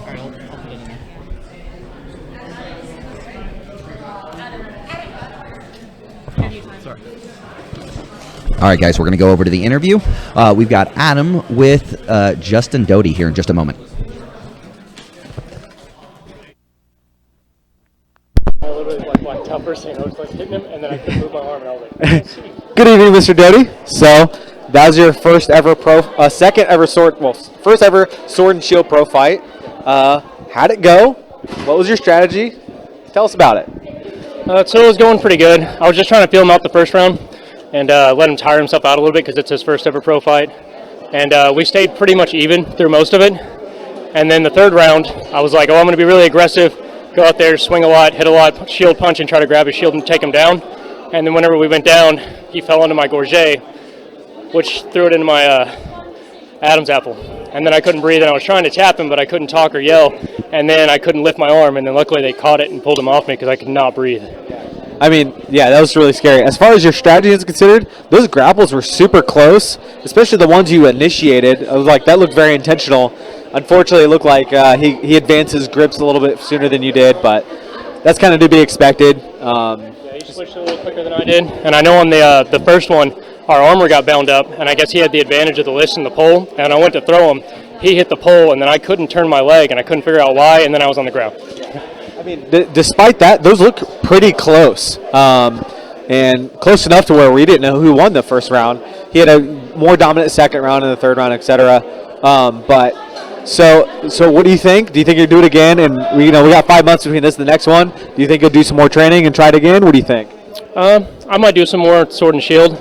I still prefer longsword. If anybody wants to do longsword, I'll be open for all of those. And as for the fight, I guess he understood the assignment a little more than I did. Yeah, he was in it. But Justin, I'm so proud of you. Good fight tonight, buddy. Thank you. I'm gonna get Go, this off. all right, go rest. All right.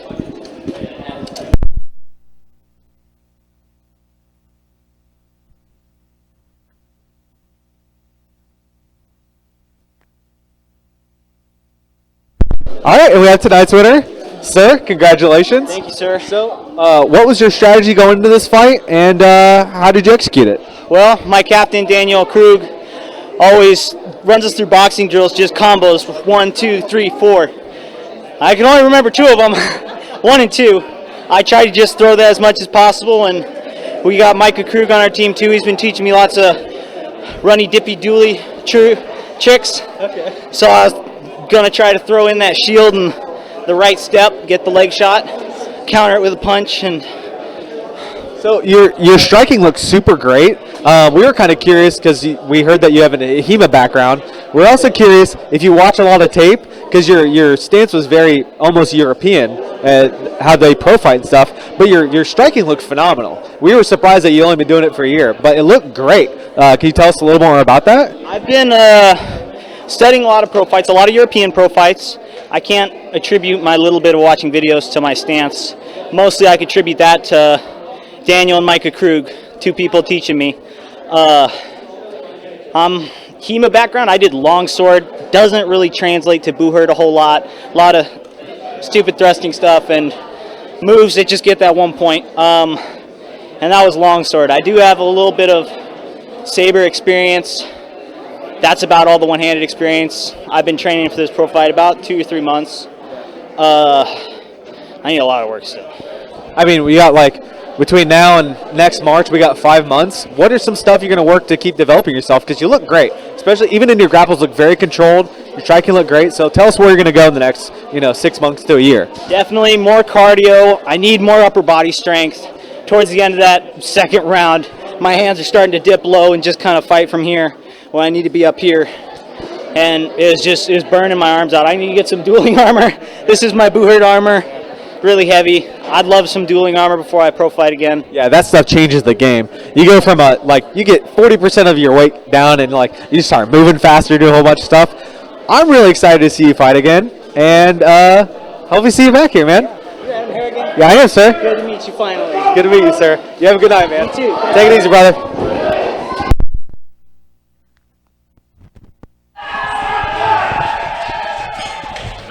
All right. Sorry about that, ladies and gentlemen. All right, guys, we're moving straight into it. We've got Charlie Brumfield versus Jared Guzman. Charlie choosing to go with the two-handed axe.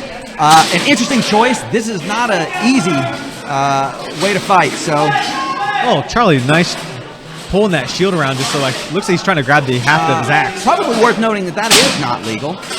In pro fights, it's legal in everything else, but I don't know if the ref sees that. Charlie has a really good chance for that takedown right there. Jared doing a good job of getting that foot back out. Yeah, square to see if Charlie goes for it again. Oh, he's got it now. This is where Jared just moved is not the best. Charlie really needs to drive his head over if he's going to try to make that a Soto. He's got to drive that head. He's not moving the head at all. He's got to get the torque on it first. Oh, there we go. That was the chance. Oh, Jared landed another blow here. Man, Charlie using a lot of energy trying to get this takedown. Yeah. And Jared's maintaining posture very well in this exchange. Yes. Does he reverse it? Nice. Let's see if Charlie gets control. And Charlie loses his weapon. That should be a stop fight. I think the ref doesn't see it. They're going to break it right there. Yeah, hopefully the counters. Ref missed with the weapons down. All right, get back up. So we're going to see how that goes. It might not look like it. That is a lot of energy blown in a short amount of time. Yeah, trying to maintain that grapple for almost a minute looked rough. Yeah. Oh, but Charlie comes up with one big hit and then goes straight back into that grapple. Oh, Jared gets Charlie the position. Loses his weapon again. Going to do it. Jared gets it. All right. So that should be the end of the first round, I believe. They're trapped. Oh, both of them. Both arms are trapped under each other, on top of each other. So. I've been in that position before. It's awful. There's two awkward turtles laying there waiting for someone to break you up.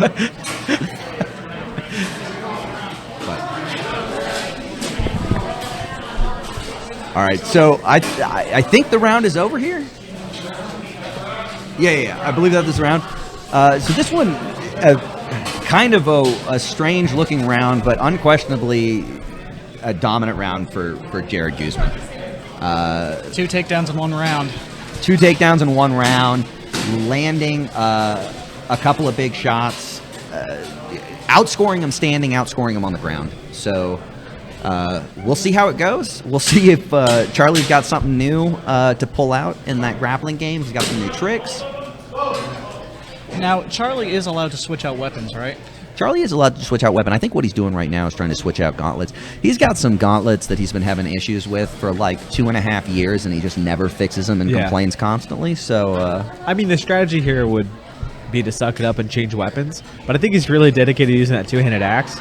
If he's going to do that, he needs to start moving his feet because he's going in one big bonk and then a grapple happens. Yeah. Got to use his brain. It's worth saying. Charlie very recently started wanting to use a two-handed axe. He's been pushing it really hard, and he's having fun with it. So he's doing it. Yeah, I dig it. If he wants to express that style, I mean, that's something I want to see. But we need to see a more technical display of that fighting style. Yeah. You see here Charlie switching to a much lighter axe this go around. Yeah, that'll be easier for him to manipulate in those grapples.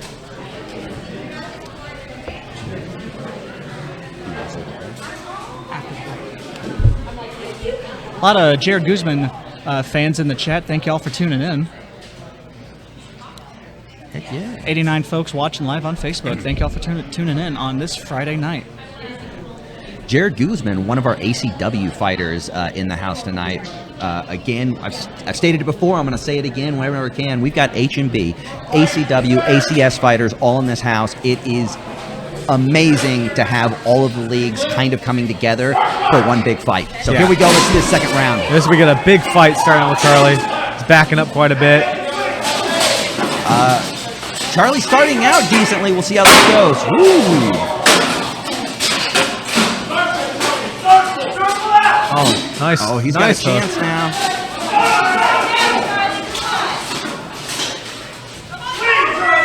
Good transition, Charlie. So far, a much better round for Charlie. I think this is still probably pretty close in points. Jared getting a couple of good blows in there, but the red tape's not needed. So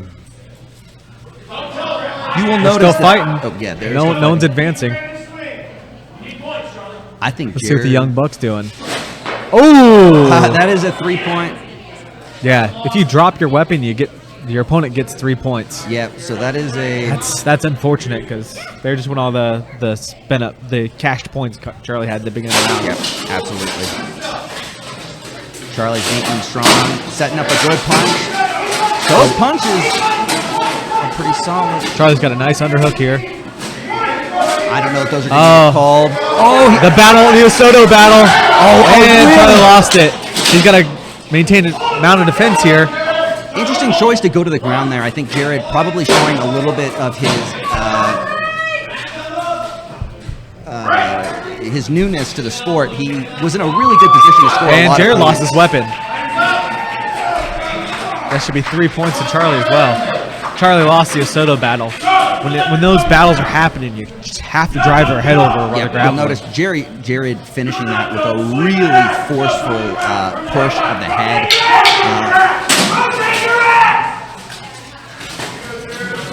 Charlie's looking pretty gassed.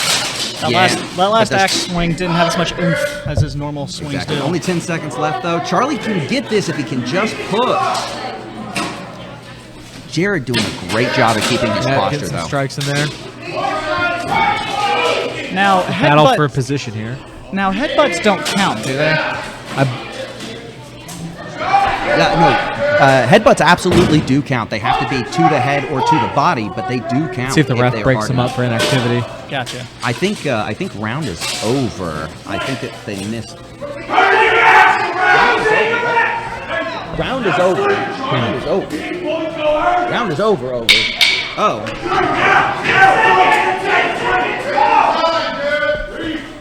Maybe our time is off. We got 10 seconds left. All right, that round is stopped. Fixed between rounds. So much more activity from Charlie there, but he's losing those grapples when he goes to grab. In the middle when Charlie was down or something like that. I thought I heard that. 10 seconds on it? No, I don't think so. Well, Adam, if you're in Charlie's position going into round 3, what do you do at this point? He's got to get some grapple wins. He has to. I think it's the only thing that he can do.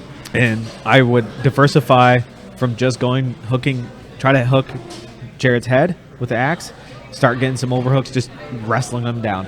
It's what he's got to do. Yeah, absolutely. Charlie choosing to use that two-handed axe really does make it rough in that grind.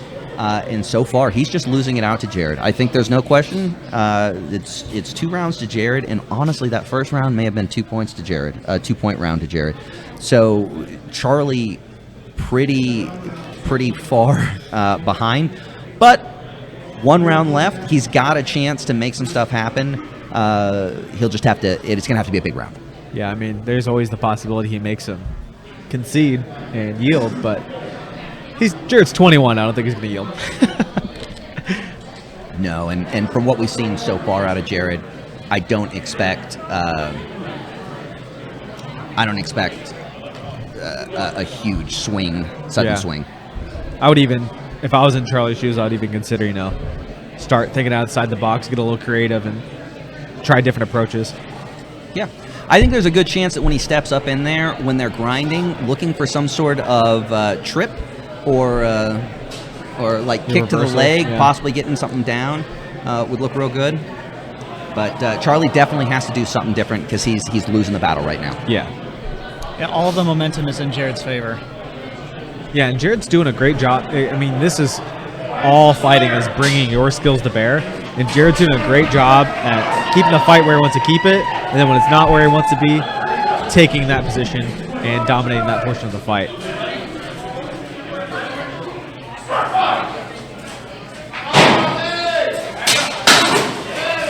Charlie landing one big hit. Oh, another one. Now, did Charlie change axis again? No. No, this is the same lighter one. It is worth noting that as long as he is holding under that red mark on his thing, on his half, his swings are worth 2. So if they're exchanging 1-to-1, Charlie is currently up. I forgot about that. But he's not up enough. He's got to win this one big, guys. He's down 2 rounds. He's got to win big. He can't win by a little.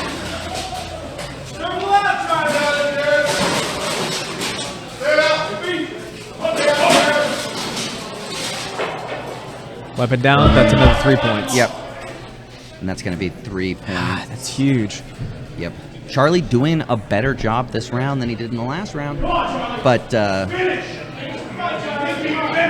it's a shame those points that he racked up gets lost right there. Yeah. Charlie, let's go!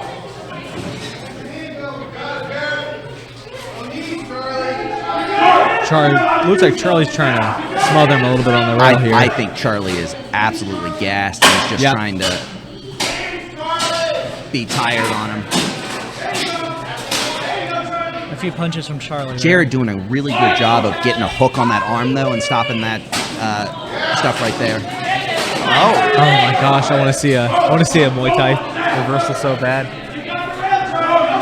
Charlie looking to get that.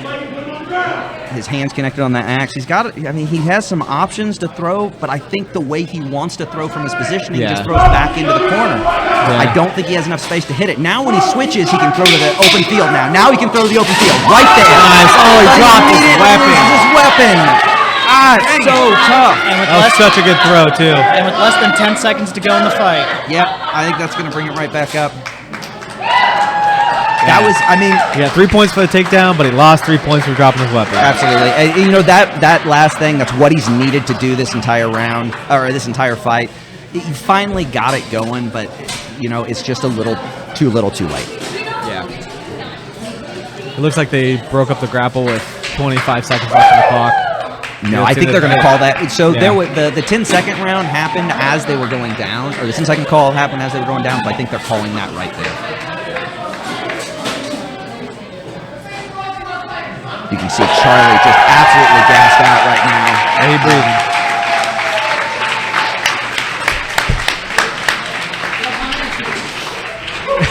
I think Charlie said it got his ass kicked. Yeah, this his is quarter asked how he's feeling. Yeah, this is a pretty open and shut case, folks.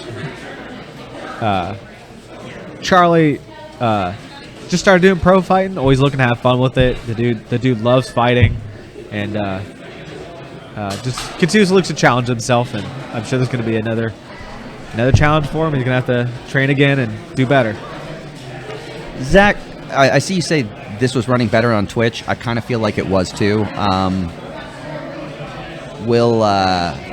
We'll see. I might switch things back again. I was told that going off of Twitch would fix this, but also from what I've seen, Twitch was running smoother than Facebook, so we'll see what happens. This isn't very meta of Facebook to run such a... This is not very meta. It's true. Shan. It's true. Shan.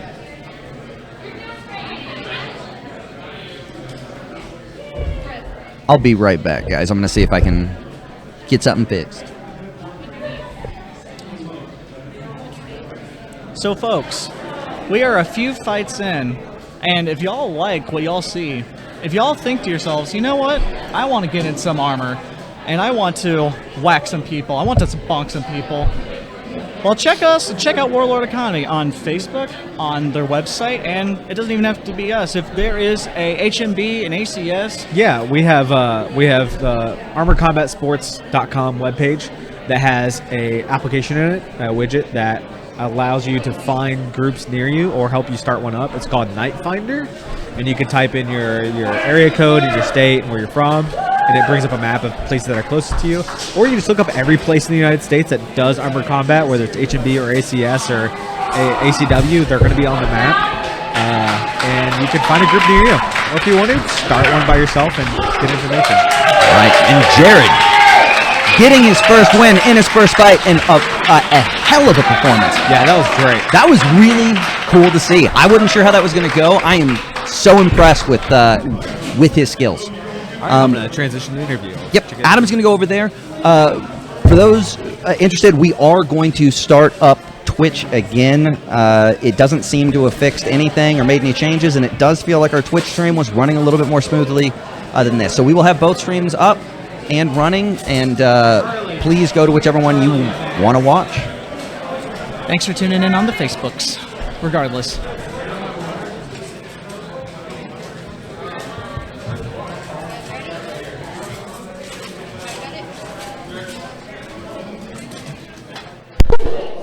Mr. Charlie Brumfield, how you doing? How's your fight?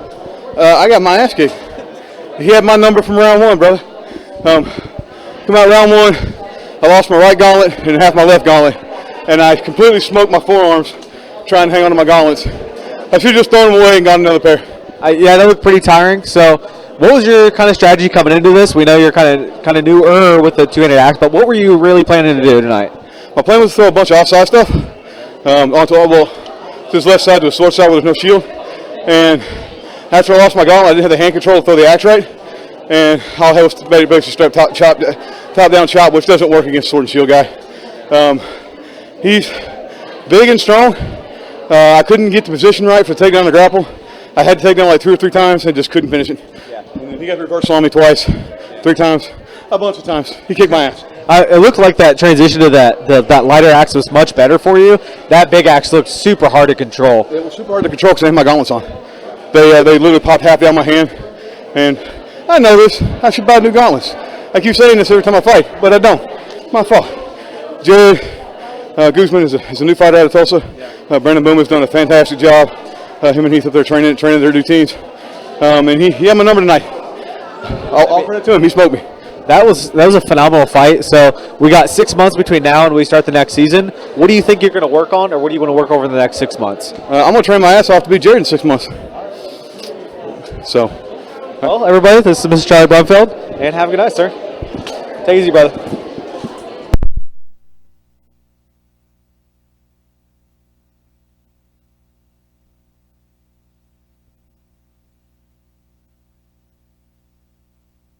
Jared, Adam, phenomenal fight, man. Thanks, buddy. So you're 21. How long have you been doing armor combat? Just 1 year. Yeah. So it looked like you. So who challenged you to this fight? I mean, I came in wanting a pro fight. I didn't care who my opponent was, and the mentality stayed the same. You know, whoever I was going up against, I needed to give him a whooping. That's legit, bro. So you've been fighting for a year. What was your strategy coming into this fight? Did you know Charlie was going to use this two-handed axe? I didn't know until I got here, but once I knew, I was kind of like, this is my chance to get points. Close the ground, shut him down with that axe, and score as many points as I can get. I mean, for a newer fighter, you look like you were pretty comfortable in whatever position you were in, and then you were really denying his takedowns in that first round, which looked phenomenal. And then anytime he attempted something, you look comfortable controlling it and reversing it. You look great out there. I mean, what is your that looked really awesome for a 1 year fighter, man. That's phenomenal. So we got 6 months between now and the next season. Do you want to keep doing pro fights? What do you want to keep training? Yeah, man, I'm definitely going to do a lot more pro fights. This was fun. I got to get my cardio up. I mean, they do tell you nothing prepares you for a pro fight, you know. But this was fun. I'm a melee guy. I like the carnage and all that. But one-on-one combat, you can't beat it. You look great out there, man. I would really like to see you in 6 months and see where your skill sets come from. Anyway, congratulations, man. Thanks, buddy. Have a good night, man. I'm heading back to the booth, y'all.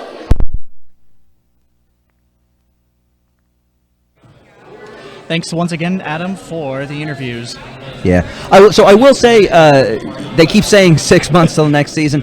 A little off. It's 4 months to the next season. When they say season, we try to do one of these every month. Sometimes it's every 5 weeks. But after this one, We will not be doing one again until after qualifiers, which is in February next year. So I think our next one is going to be the beginning of March. So there'll be a 4-month break for us specifically running these.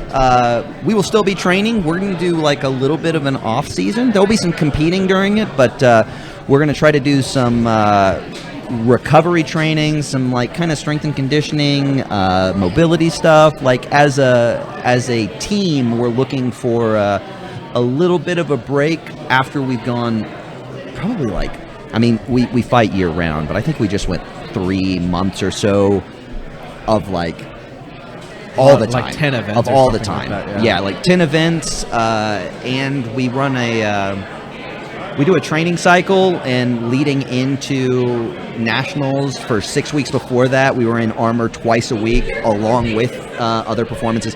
So like the team needs some time to recover. So when we're talking about the off season, that's basically what we're doing. So we'll still be fighting, but we will not be doing pro fights again until the beginning of March. All right, here we go, ladies and gentlemen. Oh, Shanna coming out strong. Yeah, not waiting at all, going straight into this. Nice combos from Shan. Yeah, I think Shan and Lind. Yes, I think Shan. Yes, Shan and Shanna here. Going to be a little bit difficult. Wow, these are really great exchanges. Absolutely. Good swordsmanship. You know, I was going to say early on, Shan getting the better, but Shanna coming back, doing some really good stuff. This is a tough pace to keep up. Yeah. So we'll see what happens.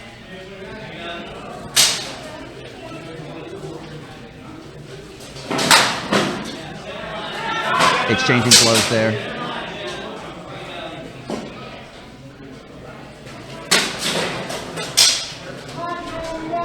Looks like they slowed their pace down quite a bit. Yeah, things starting to slow down. Kind of to be expected. That was a very high pace. Certainly not one that I could keep up. So Shanna really looking for that front kick. One of her favorite techniques, including in melees as well as stuff. So I'm not surprised to see it. Deborah Skinner, we are back on Twitch. Hi, Mom. That's your mom? That's my mom. They have the same last name. Yep. Dead giveaway. As the fighters tend to wear down in this first round, technique and posture becomes more important since you need to try to conserve energy and be more efficient as you're striking. Oh, a nice punch over the Shannon's top. landing that counter right a lot, and it's landing pretty solid. Has a sweet parry with her shield. Their shield. Top fight. A really solid first round. I think that one might go to the counters a little bit. Yeah. Man, I feel like Shanna probably comes up on top, but it's tough when you see people exchanging back and forth that much. It can be so dependent on who saw what. Yeah, that was a really good round.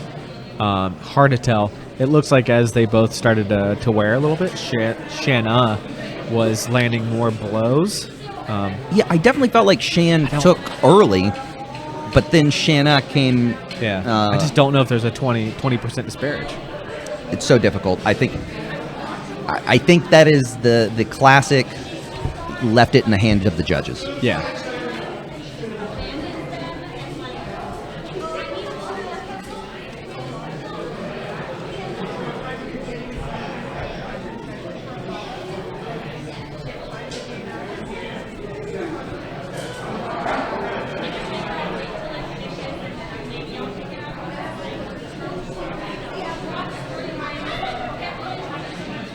So Adam, as the Academy's fitness instructor, what is something you try to teach to everyone here, Warlord or Mythic, on how to improve one's gas tank? So usually when people do cardiovascular exercises, doesn't matter in which interval they do them in, the primary focus is actually learning how to control your breathing and how to control your pace. That way, when you get into a fight, you have to implement that as a strategy of like, maintain my pace, make sure I'm breathing. When we're working on striking and boxing and stuff like that, we work on exhaling and breathing in, in a very consistent, controlled manner. That way, when you get to the fight, you don't have to think about it. That is the main thing I tell everyone to work on, is posture and breathing. Fighters coming to the center here. Interested to see how the second round goes. Who's still got it in the gas tank? Shanna coming out hard right away again, but Shan meeting him. Those are nice kicks.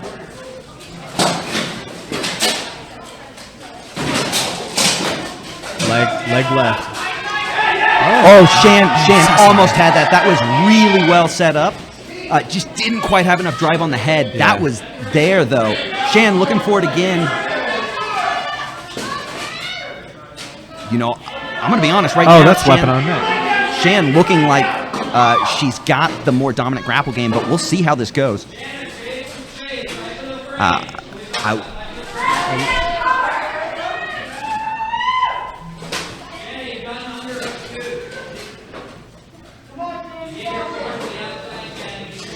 Looks like Shan might be slowing down. Shanna's starting to get a little more of control.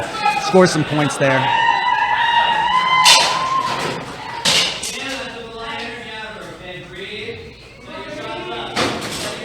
Shan, though, scoring probably 3 unanswered there. But Shanna getting right back. This is so back and forth. Really a tight fight.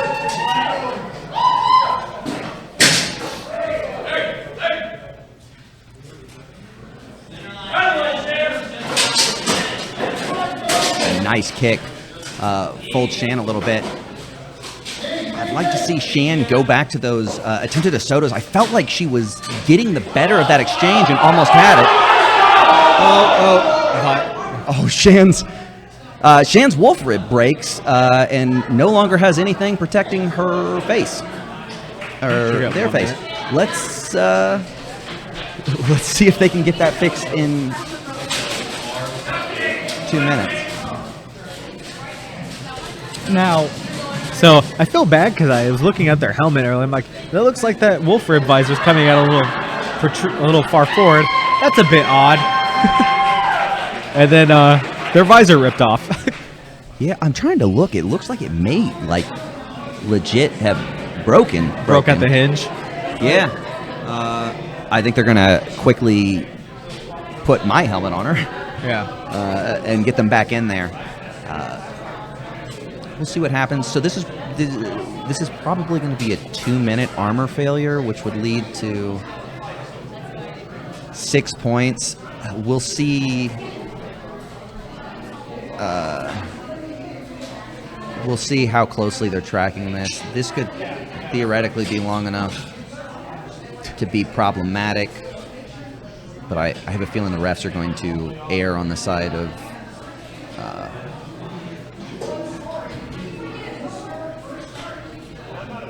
being a little forgiving on this because we want to make sure we got a good fight.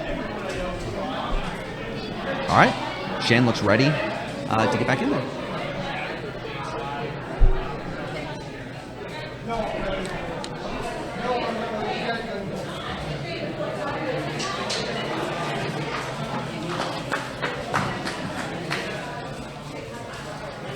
A shout out to the folks that were able to help Shan get a new helmet. Yeah, a big important part of what corner guys are supposed to do is maintain the equipment of the person fighting. Every time they say start fight, Shanna comes out strong. I love this energy. Yeah, loves to start it out strong. Shan getting in there, lands a good punch of her own. There's some good energy in these fights, man. Woo! Shan with a nice kick into, or Shanna with a nice kick into a punch, flat snap. That was a great second round. Golly, those are close. Yeah. Shanna's striking is looking so diversified. She's slipping in that kick and those punches so seamlessly. It's great. Her MMA background really showing here.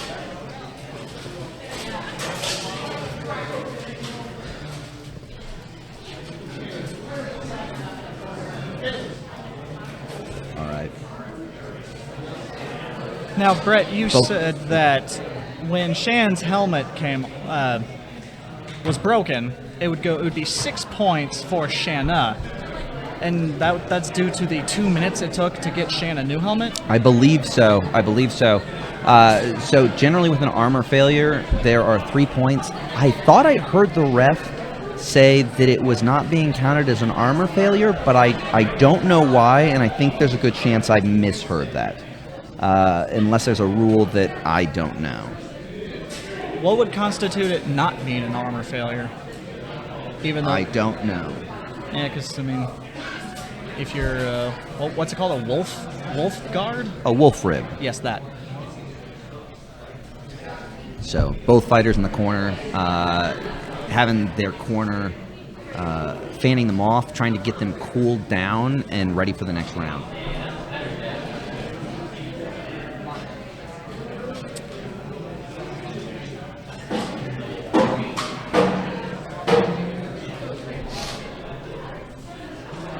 Looks like there was a spill over in the corner. People trying to quickly clean up the water so it's not a safety issue. Oh, okay. I'm glad that's water and not vomit. Shanna looks completely unfazed physically. I think they're trying to maintain that pace continuously this whole next round. I'd really, really like to see Shannon evolve their strategy and win some grapples. They really, really need it. Shanna starting out like she does every round, immediately going forward. Nice kick. You know, those kicks keep landing in front of the legs. That is not a legal kick. Yeah, front of leg with a front kick is actually illegal. So if it's hitting the front of the knee, again, the ref needs to stop those. Those are not legal. Earlier they were getting higher. I think as they're getting higher, they're starting to get lower. Shan is definitely pressing this round. A really nice little fake, but a great counter by Shan. Again, nice little over-the-top punch by Shan. Oh, nice Lado.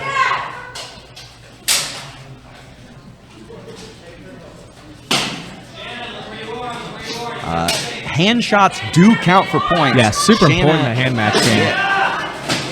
Shanna landing multiple points to... Oh my gosh. What's going to happen? Do they get the reverse? Shan gets there gets a list.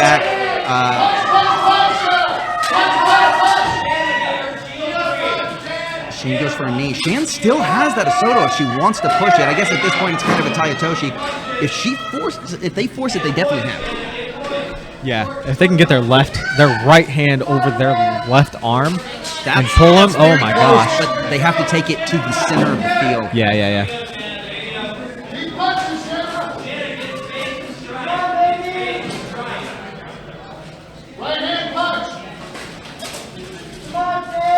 Nice little pop there as they clinch right him. there. I think Shan is tired and hard. Gets That's out with a nice little punch. Good escape. Yep. Very little damage point-wise taken. Last 15 seconds. Both these fighters are going to leave it on the field here. They're pushing hard. And that's the third. What a fight. That was unquestionably the closest fight that we've seen all night. Yeah. The first 2 rounds, I wasn't sure. I feel like Shanna Martin definitely took the third. For sure. I lean towards going to Shanna Martin with this one. I think that she did enough to take it. But God, it's tough. It's tough. Yeah. That was a great fight.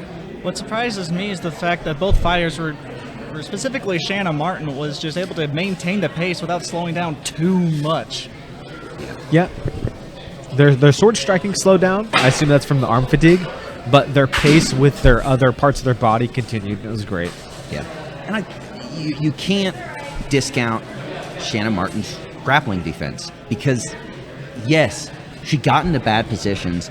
She almost got taken down by Shan several times, and Shan had they just adjusted something slightly, I think they do get the takedown, but it doesn't change the fact that Shanna did not go down, right? Yeah. Fought hard to stay up, fought hard to push hard, and I have to go towards her as the winner of this fight, right? I think clearly in the last round it goes to her.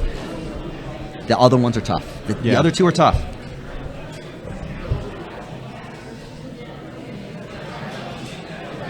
Now, what would constitute a round 4? So 3 draws. No, there is no round 4. There is no round ever. No, these are official fights. An official fight, if it ends in a draw, it ends in a draw. Gotcha. So it will go on the record as that. I would be shocked if it was 3 draws and it was just a draw all out.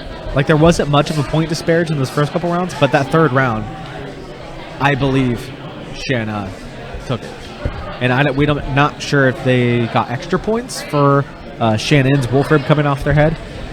Oh, that's true. If the points went through like I would have assumed for Shannon's wolf rib break, I don't think there's any way Shannon didn't have the round. Yeah. See what happens. Fight.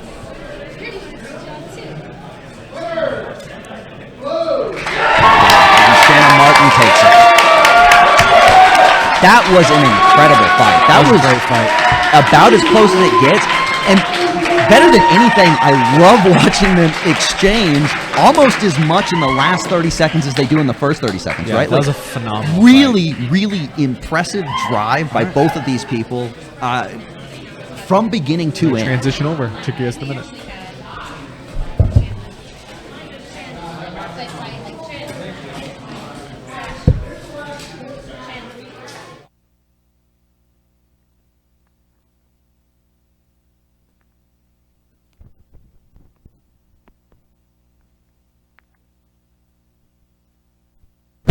Hello, Shannon.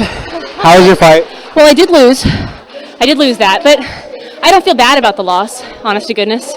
Like, I felt like that was a pretty dynamic fight, and that's what I want to go for. That was extremely close. We weren't quite sure who won the first 2 rounds. Well, I think Shanna took the first round, and I took the second round, from an insider's perspective. Shanna took first, I took second, I think. It was pretty close.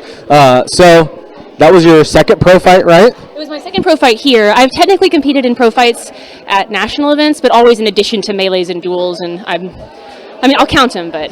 So what was your strategy going into this pro fight tonight? So Shanna Martin is historically a melee fighter who fights with a two-handed axe, and the only time that I've seen Shanna fight in a pro fight, she also used a two-handed axe. So I had some inkling that might be like a points game, where if she decided to fight with a two-handed axe, I'd be fighting around that. But she didn't. She fought with a sword and a shield, and I've never seen her fight with that before. And so my goal, I mean, it was a couple different. I thought that I was a better sword fighter than Shanna. I don't think that as much anymore, for sure. And so I thought if I kept her at range and kept it technical, I could pick up points that way. But she's got a real long reach with that shield, and every time I would keep it range, honestly, her shield range and my sword range were not that different.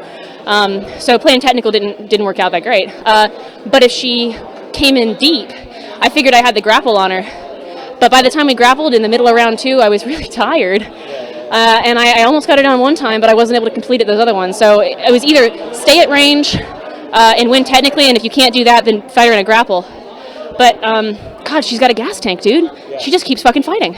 You were so close skill-wise in those grapples, and your striking is the best I've ever seen it so far. Yeah. Your grappling was looking great too. You were just a little bit off on some of those things.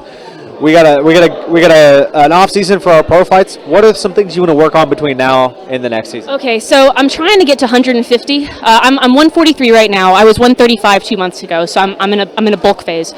I would like that 150 to stay steady, and I'd like that 150 to look more muscular than it currently is. So it'll be a lot of time in the gym. I think that I have not really been training pro fights specifically, but I had enough fun doing that I think I would like to. Yeah. You absolutely should. You're doing great out there. I would love to see you fight next year and see how you do. Yeah, I'll be back, but with bigger shoulders. But with bigger shoulders. Yeah. All right, thanks, Shan. Thanks so much.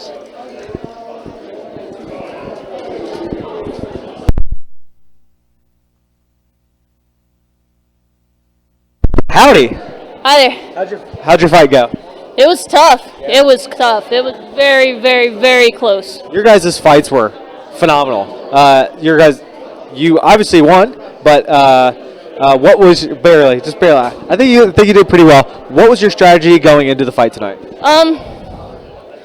My intent, because I knew she was a better sword fighter than me, so my intent was to kind of, to an extent, take that away, kind of counter snipe her shots at me, get in with the shield and stuff. But she surprised me. I didn't know she could punch that well with the shield too.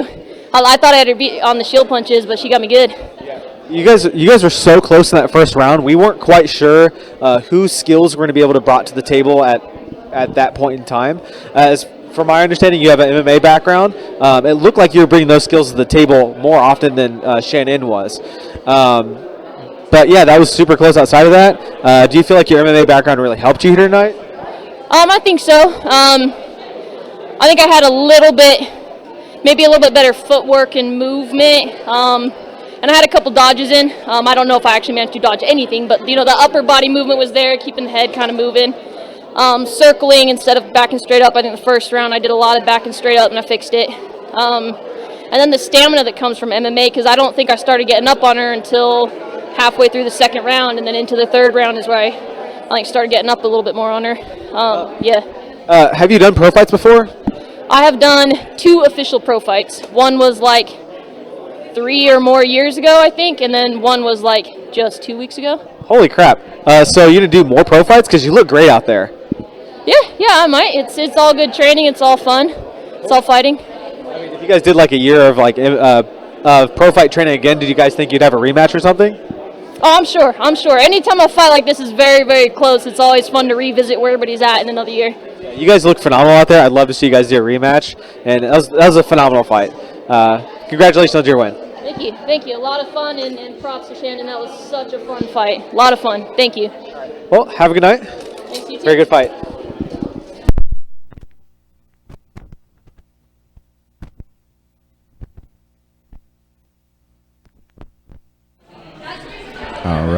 All right, guys. We're back. We're about to get into the next fight. The next fight is Pete Moe versus Josh McFadden. Definitely the most weight on the field at one time today. Both of these guys are big guys. These next 2 fights are some real clash of titans. So hope y'all watching at home were wanting some heavy metal tonight. Clanging and banging. Absolutely. So Josh McFadden, this is going to be his first pro fight.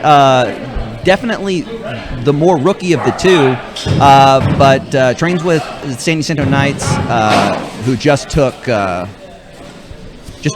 at ACS National.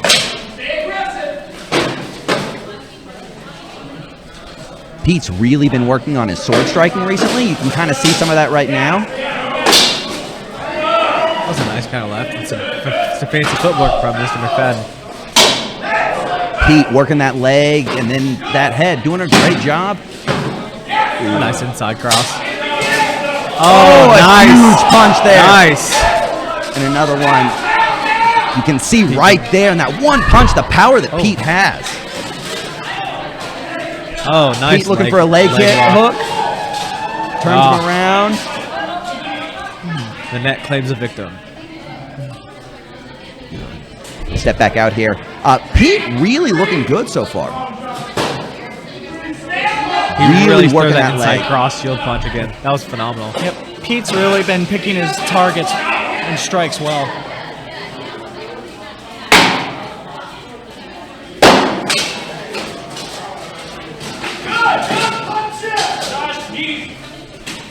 All right.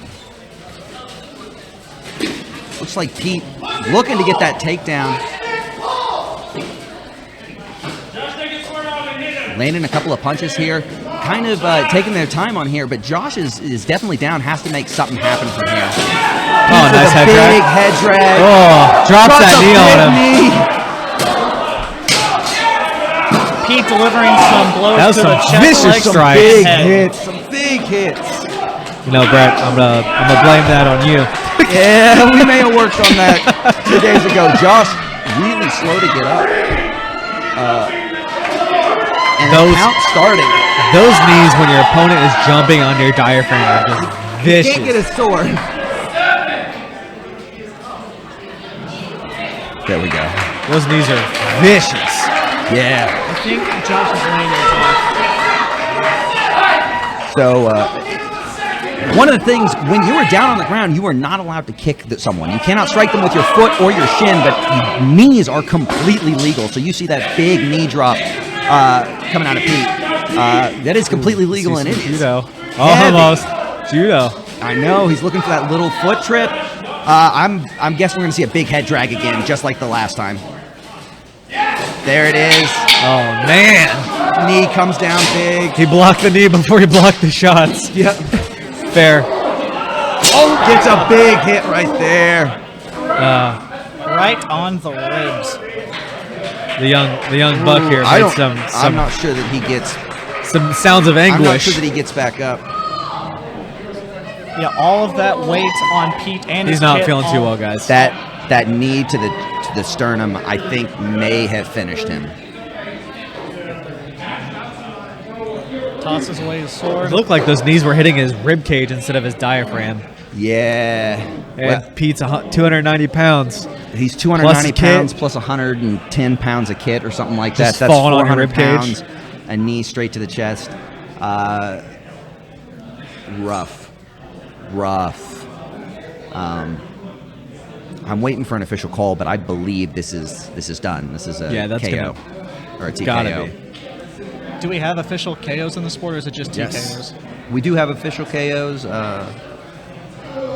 This is a TKO. We'll see what happens. Technically, you still got some rest time. Josh McFadden is sitting up, so he's off his back. It's interesting if we ever saw a meta develop from these and people start wearing cuirasses. Yeah. I guess you could wear a placard would help really well too. And Josh stands back up with an ovation from the crowd. That was an explosive round one. The crowd's very happy to see him. I think he's still fighting because his corner's trying to put in that mouthpiece. Well, I'll let the ref make the call. I don't know if he knows that there's very little time left to rest.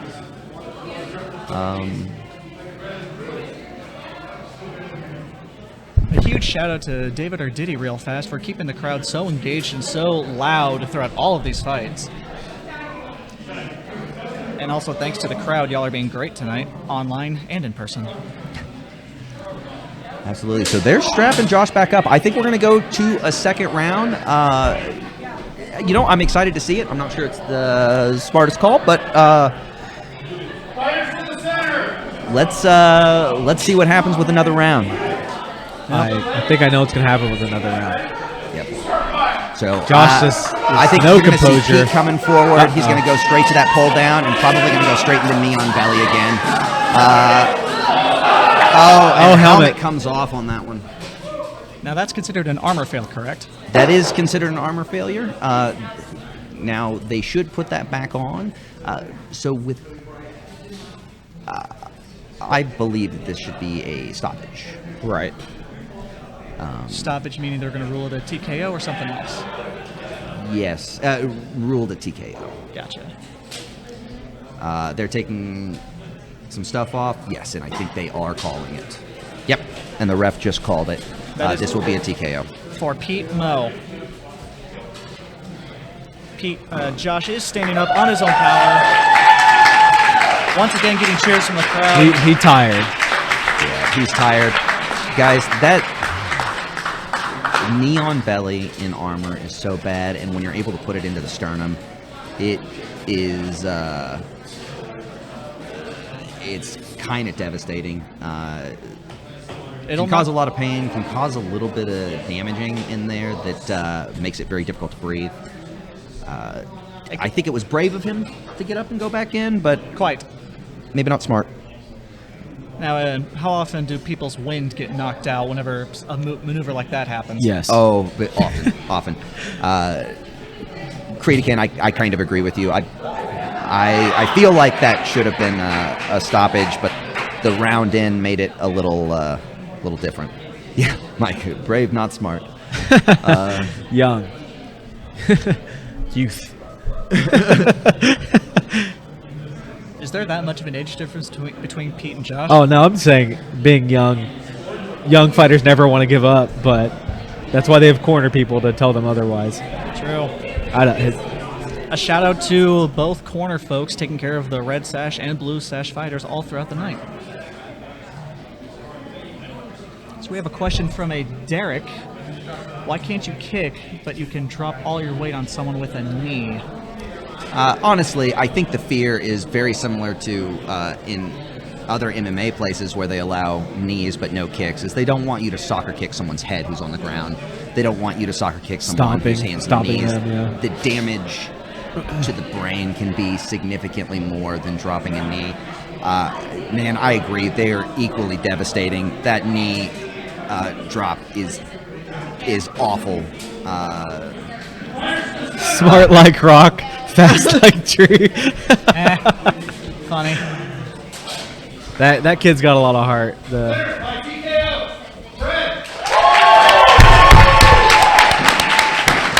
Keep getting Josh. Sometimes when you're a young fighter, you just gotta get your butt kicked one time, so you have context for the rest of your life of, you know when to throw in the towel. I'll catch y'all here in a minute. Go to the interview. Yep. We got the interviews coming up. So a good fight.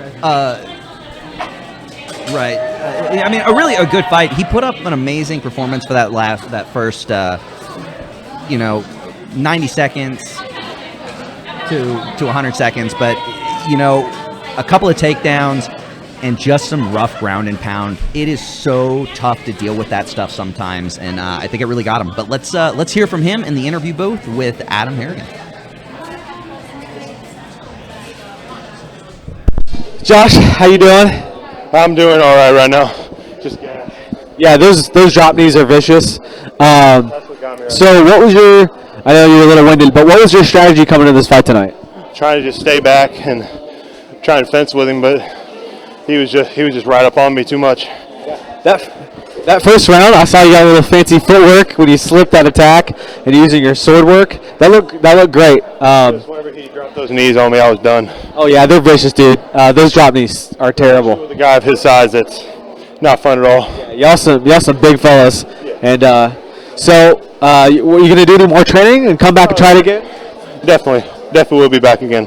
Love the environment, love everybody. Yeah, you got a lot of heart, man. It's the second time coming up here. Can't wait to see you till next year. Do some more training, bro, and have a good night. You too. Thank you. Take it easy, man.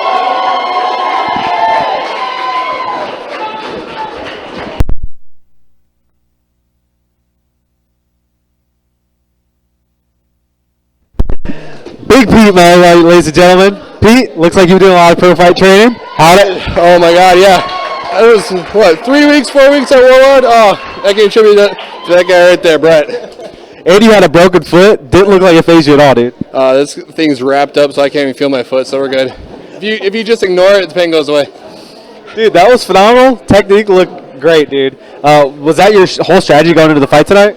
I had about 3 combos, 2 takedowns, and a ground game that I wanted to try. Of course, nothing goes to plan, and immediately threw all of it out the window. But I just kind of took what he gave me and just kind of threw it back at him when I could. Those look like tight strategies, and that drop knee was vicious. I'm so glad you did it again, because I'm like, I really hope he does it again. And he did not like it, and it ended up winning out for you, man. It's freaking awesome. We got another 6 months between the next season. What do you want to keep working on? Pro fight. I need sword play. I finally figured out how to swing a sword about 3 weeks ago. It took me 2 years to figure that out. Grappling, takedowns, everything. I'm just getting started. Heck yeah, man. Congratulations on your fight tonight, brother. Thank you, buddy. Take it easy, man.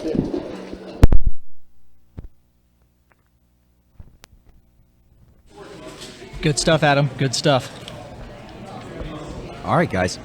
So we are moving into our last 3 fights, and man, all of them are huge. So up next, Cyrus versus Johnny Porter.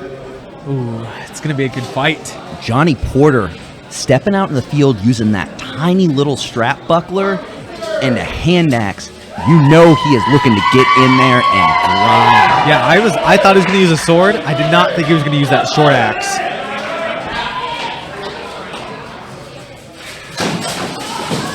Oh, coming out strong.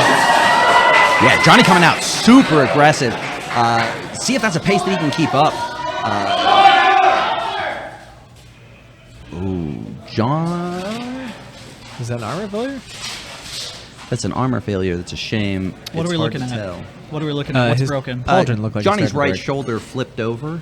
Hard to tell if a strap broke or if it just tape it flipped. up. They're going over there. So that should be 3 points to Cyrus. A rough way to start, but it's early enough. He's got plenty of energy. If it's going to happen, now's a good time to do it. You know, you've got the ability to get that back. Yeah, you don't want to get an armor injury in an exchange. Someone gets injured. It is only round 1. Yep. As well. So, right off the bat, we kind of see Johnny's plan, right? Goes in hard, explosive, and throws in some good combos. But so far, Cyrus doing a good job of staying mobile. Cyrus using that longer sword, using that longer shield is definitely going to have a range advantage, which will be very important in this fight. Creedican's still here talking about drop knees. Yeah, man. Like I used drop knees at ACS Nationals last weekend. I didn't have the room to swing on my opponent, so I just dropped knees repeatedly on his diaphragm until he didn't want to fight. I basically did it for both my fights to win them, but they seem pretty dangerous, especially with those guys that are way a ton. Now, speaking of X-Nax, how many of our visiting fighters did y'all, Warlords and Mythics, how many of them did y'all encounter at X-Nax? Actually, not very many of them. Most of them are out-of-towners who didn't go to that event. Yeah, I mean, Shanna Martin was there. That might be it. All right, here we go, guys. Back at it. We start out. Nice shot to the hand. Oh, I just realized. Big right hand. Johnny's fighting left-handed. Yeah, I just realized Johnny's fighting left-handed. God, that slip. Oh, man. Johnny with great head movement, but Cyrus is still naming a lot of these. Johnny is on him and sticking to him with that footwork. Ooh, Cyrus had a chance for a takedown. Nice combos with Cyrus. But Johnny's pressure. Yeah, this is tough. Cyrus right now is matching him blow for blow, but this is a pace that's exhausting. Hard. Oh, and you can start to see Cyrus slow down. Yeah. I mean, this is Johnny's game, man. He's forward always. He does not back up. Okay, the grapple game starts happening. Let's see where it goes. Let's see. They get in tight here. Johnny with that kind of dirty boxing style, so good at fitting stuff in, goes for the takedown. Cyrus steps out. It looks like now Cyrus has an armor failure. Oh, yeah, on his shoulder. Yeah. Cyrus having armor failure. They need to stop that. Rush. They're calling it now. And that'll be 3 points to Cyrus. Ironically, the exact same shoulder. Yeah. Doing basically the exact same thing, just flipping upside down. Man, the counters have a job cut out for them. I feel bad for their thumbs. This is what we expected out of Johnny. This sort of like unbelievable grinding pace. He's one of the best strikers in the sport, not from a power perspective, but from a volume and technical perspective. And just that forward pressure is just forcing all of his shots on you. And you don't want to just deal with it. He's pretty unique in that way. Yeah, Cyrus has been on the back foot a good chunk of most of that round. Yeah, Cyrus doesn't mind the back foot. He actually prefers it, but it's a lot. Right. And I'm going to be honest, until they were in that corner and I started looking at that armor failure, they've been matching close. Yeah. Cyrus really needs a takedown. You can see when they get in there that he's got the power thing. Oh, Cyrus with those left big hands hits. are nice. Some big hits. And the stop. Sorry for yelling. Those left hands are rocking his helmet. Ooh. Cyrus is giving as good as he's getting, unquestionably, and maybe better. That's freaking hard. Round 1 was nothing but an absolute brawl. Yeah, I don't know. I couldn't score that if I wanted to. Draw. I'm going official on my card. Draw. Yeah, that looked pretty close. Now though, we start getting deeper. Yeah. And I've seen Johnny, and he doesn't slow down. Can Cyrus keep this pace up? Yeah, I think Cyrus needs to get control of him and put him in the corner and start oppressing him. That's because he has to get control of that energy and turn it on. Like, if he can't continue to back up and just soak all this energy, he's going to sap him too bad. So, having fought Johny in melees a lot, what I generally try to do is let him get a little too aggressive and catch him with the takedown. Now, the problem is a lot of times I end up letting him hit me a lot of fucking times looking for that moment, and that doesn't always work in a pro fight. So it's a hard one to figure out, right? And the way that Johnny's able to put a timer on all of your waiting out, it's hard. I'm excited for this next round. Yeah. I would really, really like to see some better positioning of the field, corralling your opponent, and Cyrus using his wrestling skills and grappling his guy. And Johny has great head work movement right now. Cyrus has been landing him anyway. I think as Cyrus starts to slow down, that might not happen. Both fighters taking their time. We'll see. Maybe. Oh, a nice little counter cross. He can land. Oh, nice knees. Johny gets a nice knee in there. Cyrus needs to.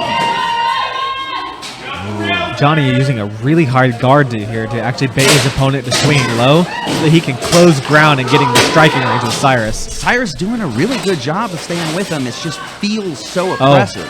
Oh, Johny almost had to pull him on him. They continue to exchange. I feel like I'm starting to see Cyrus slow down, but not yet. Cyrus with a kick. Yeah, you see that big, long punch as he starts to gas. I think Cyrus has to look for the takedown here. He's got to do something to slow Johny. I think a gap there with that axe. It did look like a gap. There's the takedown. Yes, this is what he needs. Oh, there we go. Got him in the corner. Got to get control of this grapple. Johny wheeled out of it. Oh, and Johny gets back free. It just feels like Johnny's style is slowly starting to take over. And here he comes forward again. Oh, I'm starting to see some definitely signs of gas from Johny. I think that I feel like Cyrus can get the takedown here, but it's hard. Johny wavering a little bit, but still continuous. It's not as hard, but it's constant pressure. Oh, Cyrus gets that big over. This one's huge. Got to apply pressure. He needs the snap down. He needs the snap. The Shan doesn't see the hook. He doesn't see the hook and is able to stay up. It's all right. Another fucking incredible round. Cyrus is so gassed, as you see it from Johny too. Okay.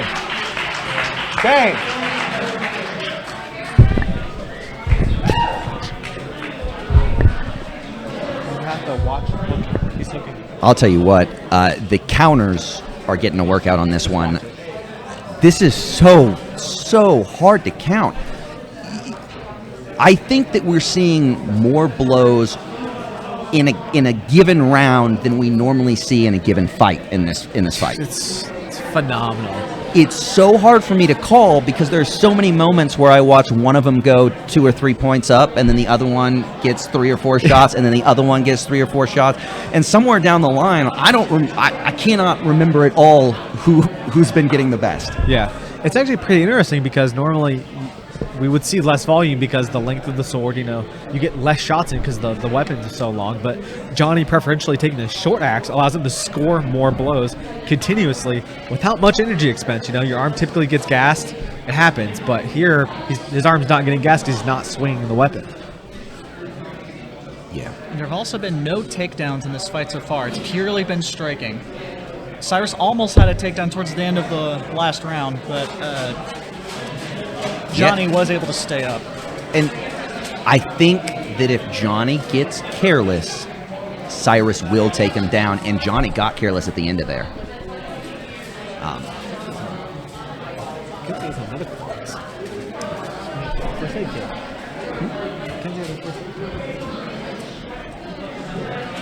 So we will be starting round 3 momentarily. Yeah.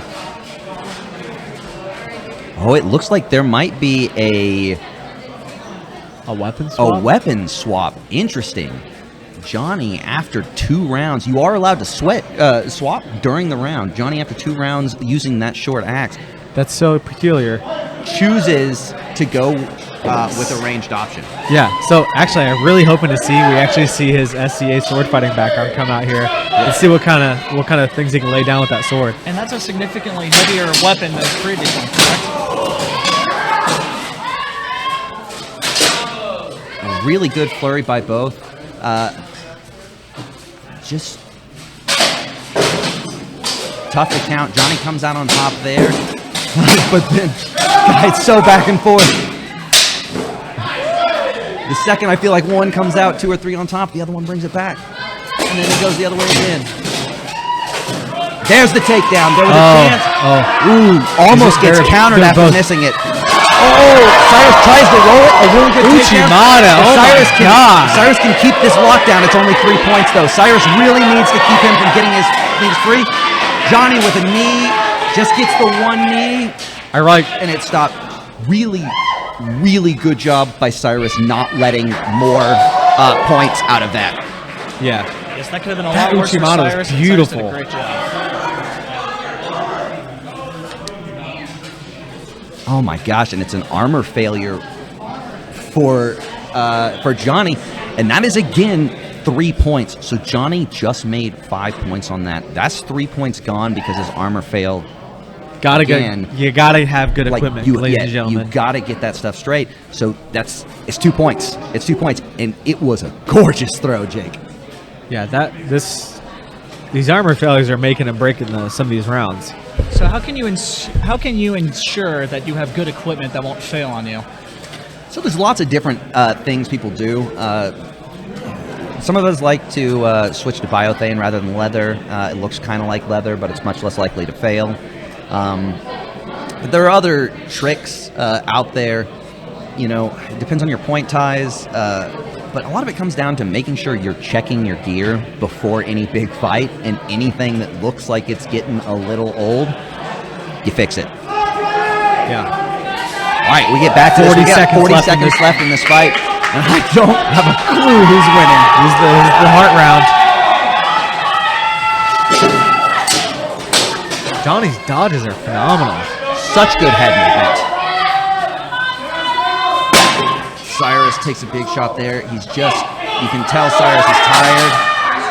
Shoulder strap. Left shoulder. Oh my God, now. Oh my gosh, I should say. The left strap of Cyrus's shoulder just went. Ensure your equipment is safe. God. Safeties on everything. I wrap my shoulder straps before every single tournament because that worries the crap out of me. I feel like tape them up, never comes undone. Yeah, several of us do that now. Is after we buckle them, we'll wrap some tape around it so that they can't go. There's been 12 points given up to armor fails. They need to go. All right, they get back in there. We got 25 seconds left.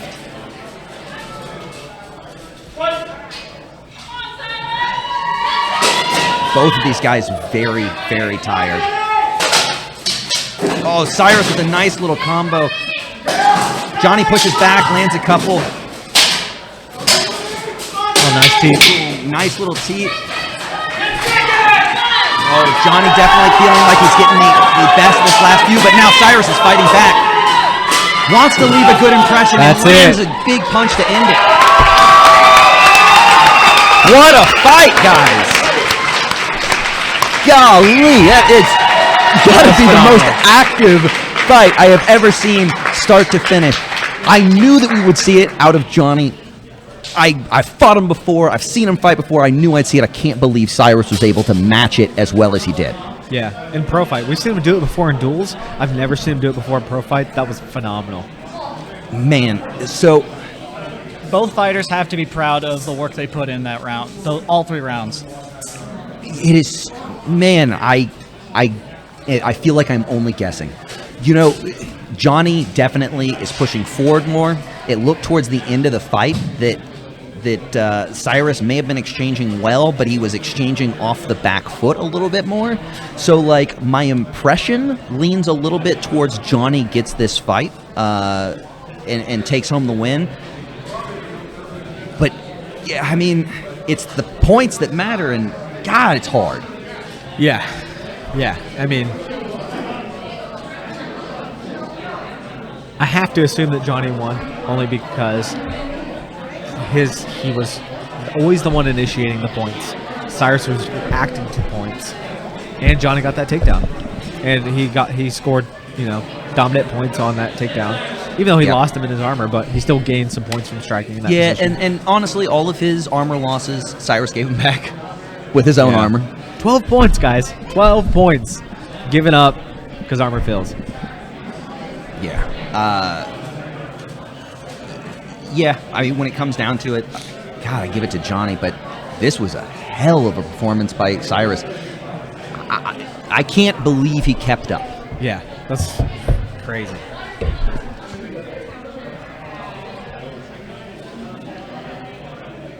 What are some other things folks can do to ensure that their equipment doesn't fail on them while we're waiting on the deliberation? Well, you got to collect data to see if your things work. So, like, if you make a new strap system or whatever, you got to test it, make sure it works. And if you think something is going to break, fix it. Make sure it doesn't break. Again, we wrap all of I wrap all of my straps before a fight to make, especially the shoulder, because the shoulder has the propensity to come undone the most. We've literally won matches because one guy's shoulder just came unstrapped. It's the easiest thing. It's a mitigatable issue, and people don't take care of it enough. I saw them bring over a first aid. It does look like Johny got his eye cut open by one of those shots from Cyrus. And Johny takes the fight. God, that was a great fight. A fantastic fight from both fighters, and we're going to transfer over to Adam for the interviews. Johnny just did the splits.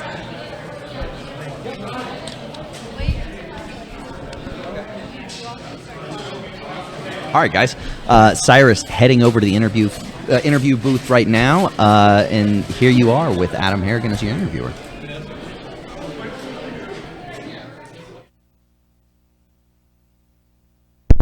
Cyrus, phenomenal fight, dude. Really? Phenomenal. How'd it go? He did what I expected. Charged right at me, and I was trying to move. I saw him moving a little bit at first, but after a while, I just couldn't get my legs to move. I was like, I really wanted to move, but I think I slacked in my cardio because I really wasn't. I took this fight because we had a couple people drop out, but I'm still excited. I still want to fight Johny. He just pressed me, fought harder, and I just couldn't really move out of the way. And so I was like, well, since I can't really move, I'm going to bang him as much as I can. And you'll see as I rocked him a couple times. I was confident I had the takedown, but I couldn't really see what happened. And then I overreached that last takedown. I'll see if we'll get that on me. But cardio's issue. I couldn't really stay back and give and take like that hard, constant back and forth. I mean, you were reacting to his pace, but we knew he was going to have a high pace coming to this fight. I've seen you throw out a blazing pace in duels before. Yeah. I've never seen you do that in a pro fight. Bro, that was seriously impressive. Like, even if you don't think it was from a viewer standpoint, that was phenomenal, dude. Okay. So, I thought it was moving a little slow, but yeah, maybe were, but still, dude, your output of shots was phenomenal. Yeah. So those knees got me, slowed me down a little bit, so those were effective, but it happens. You did a great job of denying most of his primary strategy. Yeah. He still got it off on you, but that's whatever. We got 6 months or 4 months between now and the next thing. What do you want to work on? I want to work on my cardio. I was really having that problem at ACS Nationals. Then I was going to take a time off, then work on my cardio. So cardio is like the biggest thing. I think I have all the tools. It's now just working on my cardio and then go back to basics. I think a lot of my techniques are good. Let's just back to basics after that. Back to basics of cardio. Yeah. Dude, that was phenomenal. Great fight, brother. Hey, guys. Dylan Sweeney. See you in March. Axe fight. Thanks, guys. 1 second.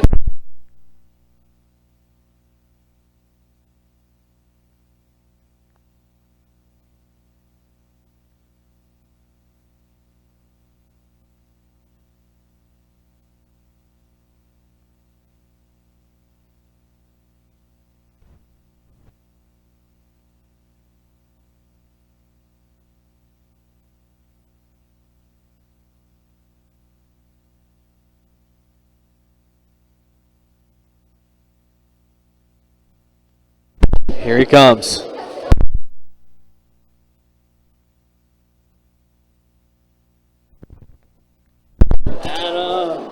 Johnny, what is up, brother? That was a freaking crazy exchange, dude. How'd the fight go for you? Tell me about everything. Man, it was pretty intense coming into this fight. I had a bit of a wrist injury that I didn't want to harp on about, so I switched my shield over here. In the first round, I could totally feel it messing with my flow. I was throwing shield punches with my axe swings with my shield. And then I felt like that first round, because I got hit so much, I was like, ah, shit, I need to adjust this. Excuse my language. But in that second round, I thought I kind of dialed it in some, was able to get the exchanges to where I want, work into the clinch. And then that third round, both of us fading, I was like, bring me the sword. Let me play the range game with this guy. I was getting too tired for that brawling action. Yeah, I mean, those exchanges were insane. We thought your decision to go lefty axe was calculated. I'm like, oh, I've never seen him fight left-handed before. That's kind of crazy. I'm like, I guess he really wants to bring his right-handed punch onto the table. And like, we didn't think he was going to fight short axe. I'm like, oh crap, he's really fighting short axe. And when we switched to the sword, we were like, that's weird. Why is he switching to the sword? So that makes total sense. What was your game plan going into this fight? Definitely to move in and out and brawl with strikes. You know, it's like constant, like hectic motion once you're in range, because you got to have it with that short weapon. And then on the way out, you have to make them think shots are coming, or they'll get that long fadeaway with the sword. So that game plan was like in and out striking, move at angles ideally, and then dictate the engagement. Yeah, your ability to express your skills, and from what we've seen before, like you doing soft kick and all this stuff like that, we didn't know how that was going to be implemented. That came into play beautifully. It was awesome, dude. That was phenomenal. So you're gonna keep doing pro fights? What do you want to work on, man? Definitely. I've always wanted to do pro fights ever since duels kind of lost its luster for me. There's just so much janky ruling and marshalling in it. That to me, pro fight's the most essential, pure form of one-on-one fighting in armor. And I definitely would love to keep doing it, heal my body up, and then hit some more serious circuits, you know. It looked like your helmet ate some of your skull. Yeah, that's like my period lining bottoming out. Like, you never fight a guy as big as Cyrus without testing out your helmet a few times. But dude, that was phenomenal, bro. I can't wait to see you fight again, bro. Hey, next time, Adam, it's you and me. All right, bro, let's do it. My brother. Let's Thank go, you so dude. much. Go rest, man. Take care of your forehead, bro.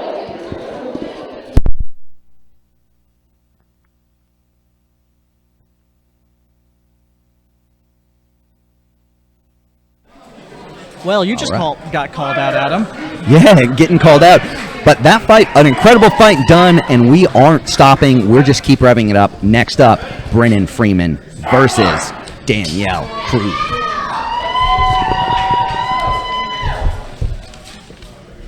Well, Daniel and Brennan feeling each other out. Quick exchange of blows right there. Daniel coming with an aggressive 1-2. Brennan, if you haven't watched him fight, really likes to keep his range and pick. Very much a points fighter until he has to do something different.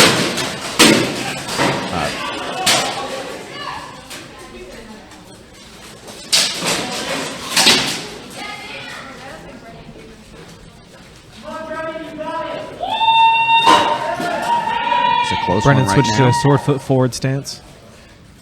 Danielle really throwing strikes. They're really hammering each other's legs here.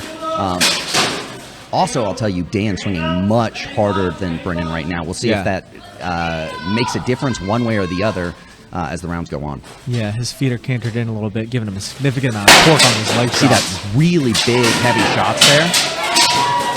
Brennan using some excellent evasive footwork here. And Brennan landing a couple counter punches there that almost evened it up.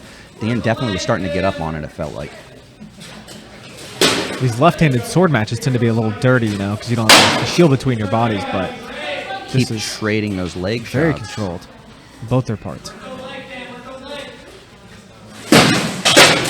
Nice, So Brennan with nice. a 1-2-3.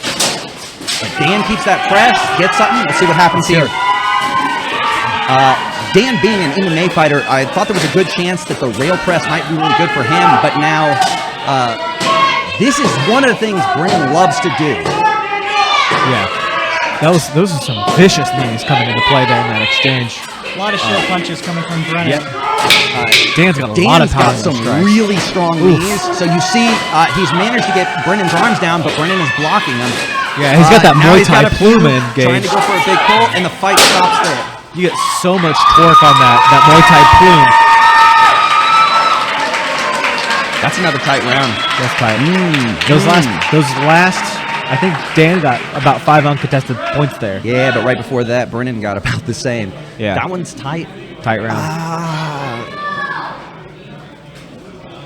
It could go either God, way. I feel like I lean towards Daniel, but I almost only do that because he's the more aggressive, so he gives me like the feel. I don't know if the points necessarily were there, but like he felt a little more in control. But that's what Brennan wants to back and counter. So we'll see.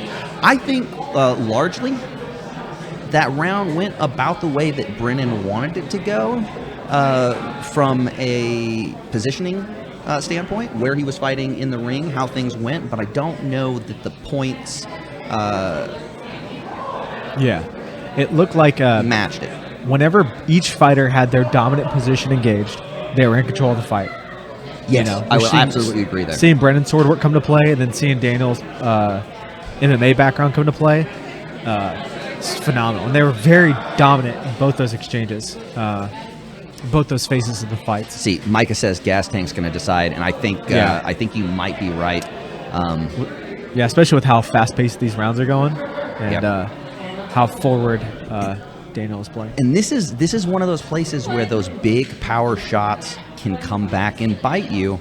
And I feel like Dan is putting a little too much strength into a lot of those leg shots, and it's going to hurt him late in the round. But It's a we'll little. see. It's We'll a little see. hard to tell how much muscle he's using in his forearms when he does that, because his form seems very good, and he's fighting sword foot back, and I think he has pretty tight mechanics. I can't tell how much actual musculature he's using in those strikes. We'll see how it is.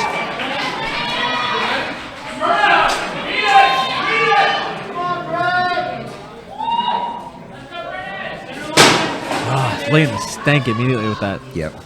That left leg shot. Nice little teeth there.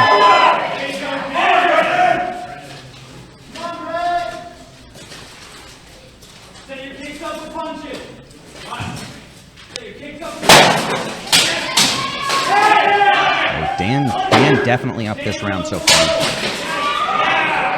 Expressing more of his MMA background here. Yeah, I think Brennan is really struggling with Dan's length. Brennan does land that, a nice little touch, and another thing right there. Dan comes back with one. And just like that, Brennan brings it back a bit. Yeah. Nice left kick. That was a nice left kick. I couldn't tell if that caught on Brennan's shield or if it got to body. I was at the wrong angle. As someone who did a lot of sword fighting coming into the sport, when someone starts expressing multiple ways of striking other than the blade and being left-handed, or in a hand match scenario, it does become difficult to deal with that with just your sword alone. You have to start implementing more skills and stuff like that to, keep equal in these exchanges. Dan cracking a joke to the crowd. Bonk. Yeah. Lands that blow. Dan with a big one, but a return from Brennan. This is hard. Brennan's really taking his time here, but I'm not sure he's up on points. This is so tight. Man, it sucks. When you're fighting hand mats, there's no way of actually blocking those sword shots. Brennan with a nice exchange there. Ref right in the way. Couldn't see how many of Dan's landed back.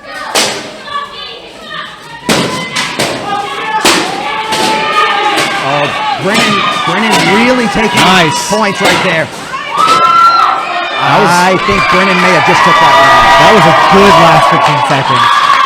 Dan was trying to throw counter shots into Brennan's head, but it was too tight and they weren't landing well. They weren't making noise. There's almost no chance they were counting. I think Dan was a hair up before that last push, but I think I'll give that to Brennan. Yeah, that was a beautifully executed last 15 seconds. He initiated exactly what he wanted to do, and it looked like he achieved it, and then more and some. Man, those lefty leg shots from a taller fighter just so difficult to deal with, especially when you're fighting sword foot forward as well. Yes, absolutely. And I was saying earlier, I think the length of Dan is really screwing with Brennon's plan. He loves that long range, like kind of clip him and back up, and it's difficult for him to do right now because if he's close enough to hit Dan, Dan's definitely close enough to hit him, you know? Yeah. And like from that position, there's not a lot you could do except for throw out their helmet, but he's taller than he is, so it's doing it reactively is kind of difficult. Yeah, Dan really using his long legs to hit Brennon where Brennon might not be able to reach back. Yeah. I will say the end of that round went so well to Brennon.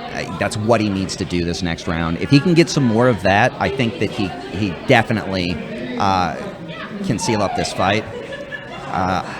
It is tight, but right now on my card, it's 1-1. Yeah. It might be a draw to 1, I'm but not it's sure 1-1. if Brennon should push past those leg shots, like when Daniel goes to throw them, if he should push into it, or if he should use better footwork and just evade them and, you know, bide more of his time and be more selective. Yeah, I mean, keep range a little bit better. He definitely has the option to void with his legs and throw into Daniel's arm. That's true. And just trade it as one. He takes the point and he moves his legs.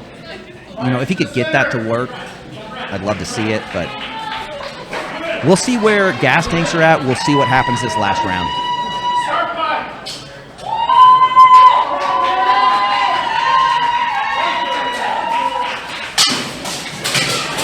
Dan coming in hard, trying to press this round.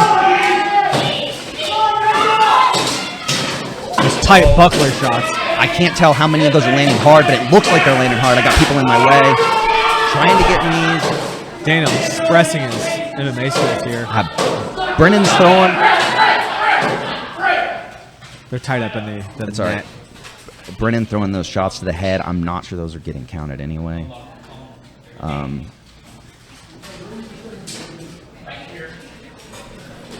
They're going to reset the positions of the fighters, moving the net out of the way. All right, so we go right back to it.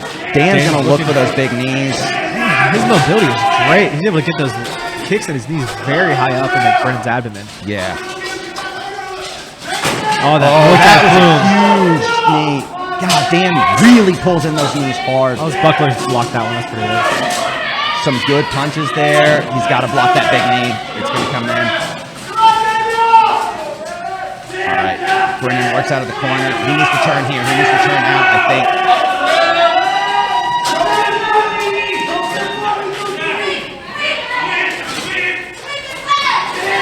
Dan Yel really taking this. Brennon doing a great job of not going down there. Dan set that up well. I thought he had it.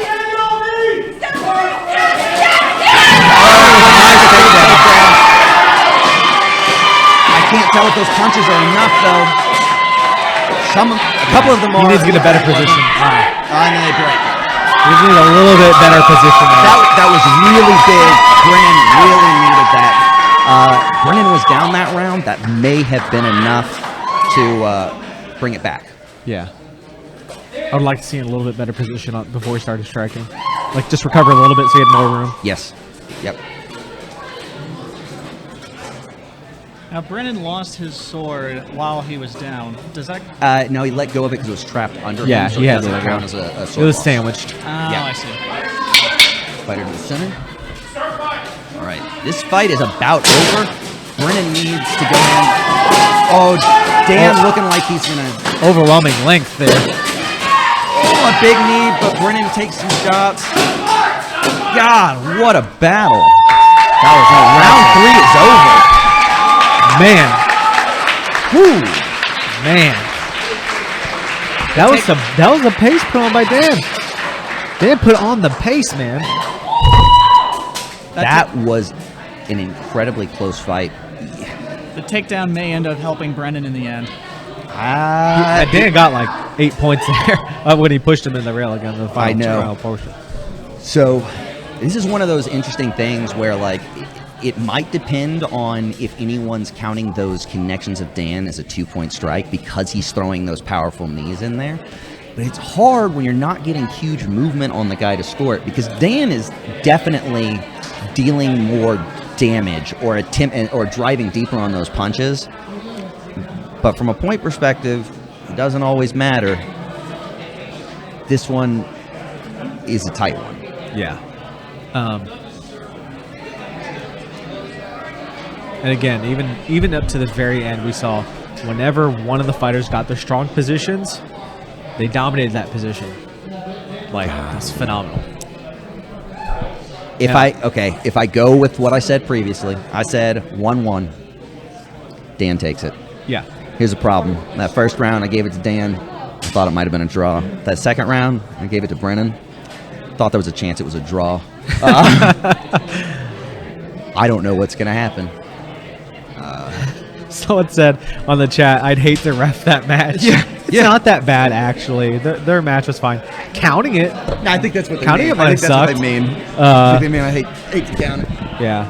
Whoa. Hey, man, you know what? There's no armor failures in that round. Crazy. First Cyrus's fight, and now Brennon's fight. Those poor counters. Lots of clicking.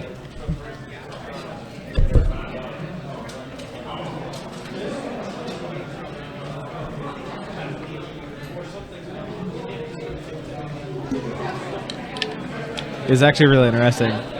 If the sword fighting aspect was Daniel's weak spot and sword fighting was Brennon's strong spot, Daniel still managed to do at least nearly even with the striking with just one leg shot. Just one shot. There was not a lot of diversity, but apparently you don't need it. Yeah, not when you're left-handed. Micah says he scored Dan taking the first and the third. I think I do too, but that first round I'm not positive about.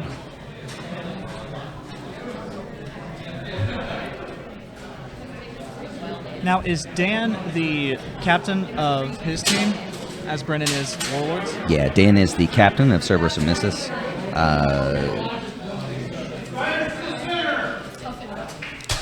And here comes the decision. Here we go. That was a brawl. That was an amazing fight. Whoever won, that was incredible.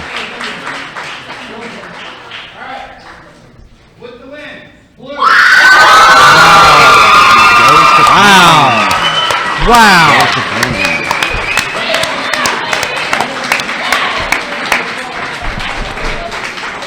So Brennon takes it. I'd be interested to see what the card says. I want to look at the cards. I'm really interested to see what the card says. I want to look at those points cards. Like, not saying either fighter, not saying anything. I need to look at those cards. I know. Like, I really need to look. know. That's crazy. Congrats to both these fighters. That was an incredible round. And folks, while we're waiting to look at the cards, I want to see how close it was. Folks, two incredible fighters have just stepped into the ring. This is. Oh yeah, I gotta do interviews. We'll be right back. And we will hear we will hear about them shortly as Adam is about to do interviews. Yeah, Daniel Krug with Adam Harrigan for the interview.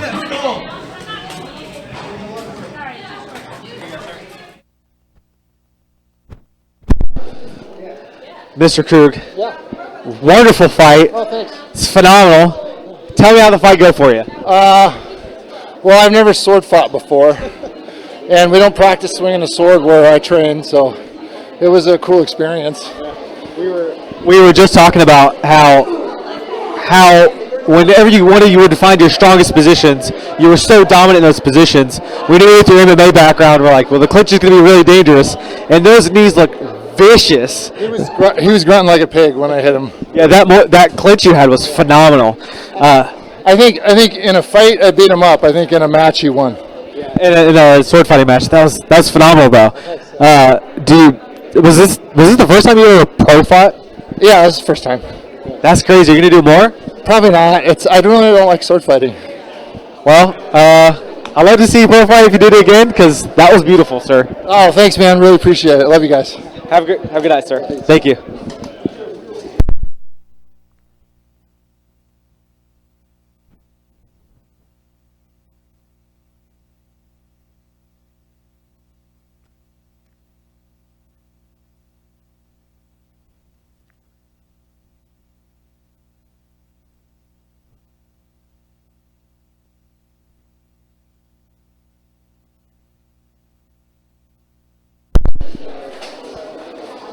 Dodie.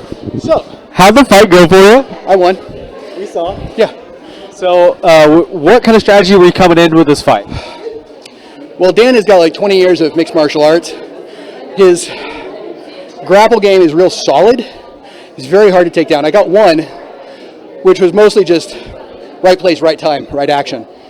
But I didn't really want to grapple with him. What I really wanted to do was turn it into a sword fight, which he was pretty happy to do, and thank God. But despite his protestations, he did a really good job at the fight game, at the swinging game. You know, his sword work wasn't anything complicated, but it was on point, fast, well-timed, and his shield and knees were just everywhere all the time. I mean, I won, I got my hand raised, but man, I feel like I've been hit by a car. Yeah, we were actually talking about how when two fighters are really good at separate things, whenever they get a dominant position in whichever category field that is, that the fight is very dominant. And I was just telling him, like, those knees look vicious. They were. But you know, the important thing about them is they take a lot of energy and they're worth exactly 1 point. If he's hitting me with his knee and he's setting up for it and he's landing them and I'm just soaking them, and I can land a hook with my shield and a strike or two with my sword at the same time, he's running down my stamina bar, but I've got stamina to spare and I'm picking up points. I think this was honestly, I think I won because Dan needs more practice with the meta and that's it. We saw some of the last 15 seconds of your second round. It was a very controlled exchange. You came in, you threw a combination, and then you scored a bunch of points on his leg. Those types of expressions in your sword fighting were wonderful. And the clinching wasn't terrible either, but you guys are just, you both have 20 years of experience in two different vectors, and you guys both express those really beautifully. What do you want to work over the next 4 months before we start pro fighting again? Well, so I think what I really need to focus on is my endurance could use a little bit of work because I want to be able to have a higher output. Like watching Johny and Cyrus in their first round, I'm like, I'd like to be able to do that 3 rounds solid. Yeah. So wouldn't we all? You know, I think I should have pushed my grappling more because I felt like I had more opportunities and I was just too cautious. I feel like my sword fight game is real strong. You know, it won me the day today, just being able to pick up points in the right places. But I need to continue to work my brawl. Continue to work, you know, pushing my grapple when I've got the advantage. But I was really pretty happy with my performance. Yeah, it looked great. I'm really glad your strategy played out for you, and I definitely agree with those developments. I want to work on the same thing, so I saw Johny and Cyrus' fight. I'm like, I got to work on that. But congratulations on your fight today, sir. It was awesome. Well, thank you. And quick shout out, of course, to my opponent, Dan, and all of Cerberus for coming out here. You know, if it wasn't for Cerberus, we would be down an excellent opponent, and we would be down an excellent teammate and sportsman. And I cannot say enough good things about Dan and his team. They're fantastic guys. I'm super happy to have them down here. And win or lose, I was super happy to have an opportunity to fight Dan, so that was great. You guys look like you had a wonderful fight. Having those guys down here is awesome. So much fun. Anyway, congratulations, sir. Thank you. Appreciate it.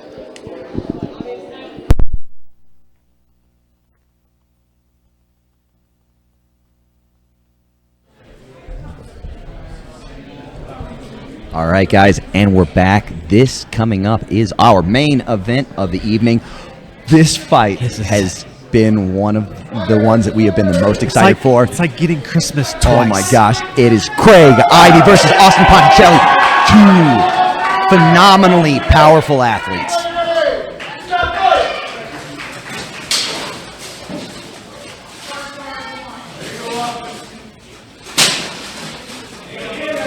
Craig scoring the first point and getting out of there.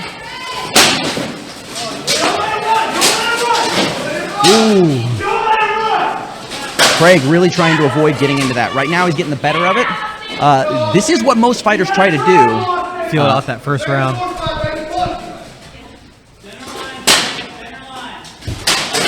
We'll see if Craig's able to keep away from him. I think Craig's got a little more energy than a lot of other people. He's got a lot of energy for a man that's 250.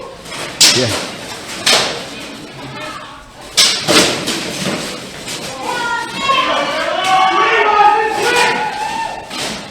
Craig immediately gets that clinch, gets good work, but Austin gets back out of it. One thing that you'll know about Craig is great at the hand fighting. The second they get into the clinch, he gets that arm control, kills Austin's grip, and makes Austin. Yeah, he immediately went collar and wrist, looking for that type of Soto.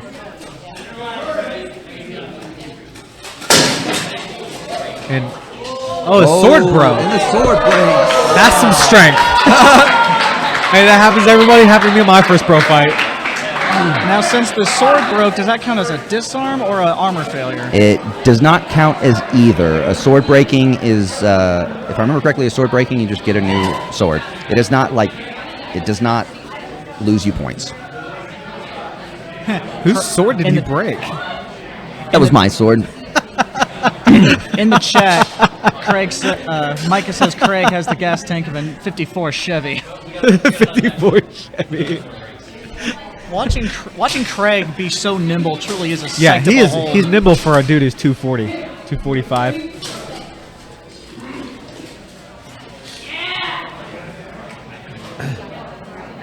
And the thing about Austin is that, well, all of us know he ain't going for points when he does pro fights. Tomorrow, I totally agree. Brennon's fight sword game was really strong, and that pro fight was just a lot of fun to watch. It works in bursts. And for the chat for the sword. I feel you, Michael. Can I'm crying a little right now. He broke it at the base too. Like, what the heck? He looked like it was halfway into the handle. It was a chunk of Can we handle. get an F in the chat for that sword?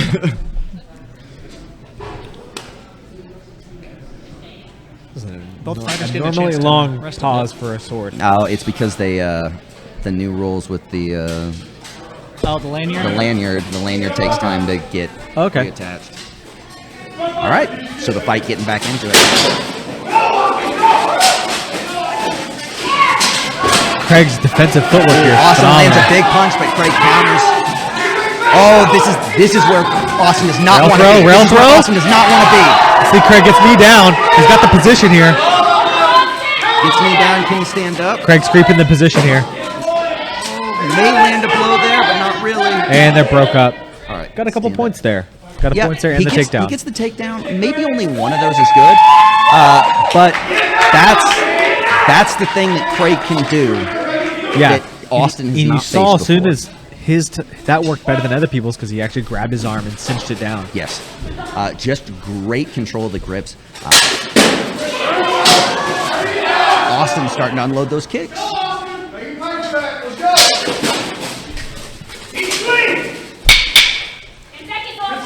Craig being really smart. He knows he's up this round. I think he's just trying to make it out of this round without wasting any more energy. Fighting a real big guy, wants to make sure he's got the energy come round 3. The fight is stopped right before they go at each other on the rail. Yeah. The biggest thing that Craig is doing is his grip fighting is there. And it's a big thing that I teach when I get in classes is that the way you put your hands on someone is so important. And the second he grips, he gets that collar, hooks the other arm, pulls it in, and he's got such a good position to set up that throw. Yeah, he's having great awareness of where his hands are as his opponent attempts to close ground, and he's guarding before he ever gets there. He's keeping that shield high, he's keeping his sword hand extended, and really ever preventing a grapple from happening to him. Real fast, thank you, Lauren and Steven, for putting Fs in the chat for the sword. Yeah, congrats, guys. Yeah, I think, man, this is the big thing that we knew might be the problem, is in every fight, people run from Austin's power, but if Austin can catch them, things start getting bad. But this is a matchup where if Austin catches Craig, he may have just gotten caught by Craig instead, you know? It was the reverse bear trap, yeah. Right?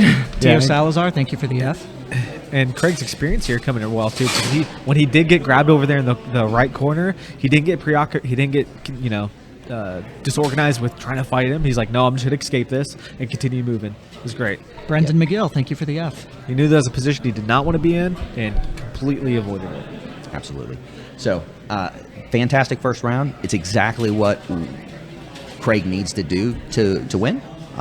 Let's see how this changes. A lot of times, as the round gets deeper, Austin sometimes starts getting more frustrated, and he relies a little more heavily on more and more power. We'll see where that goes. Telling him. See what his corner's telling him.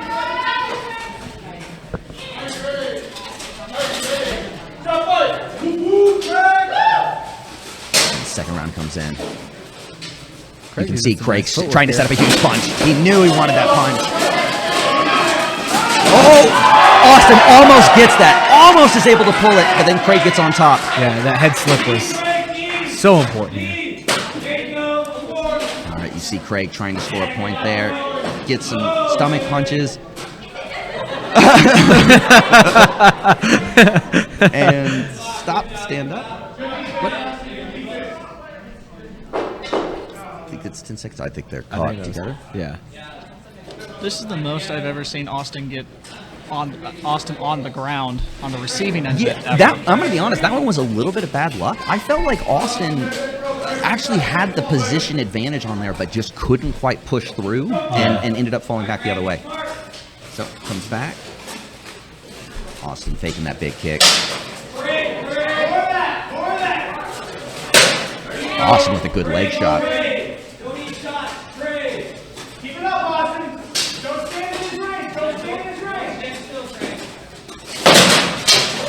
Ooh, nice block by Craig. Sets up a nice punch, but beats one for it.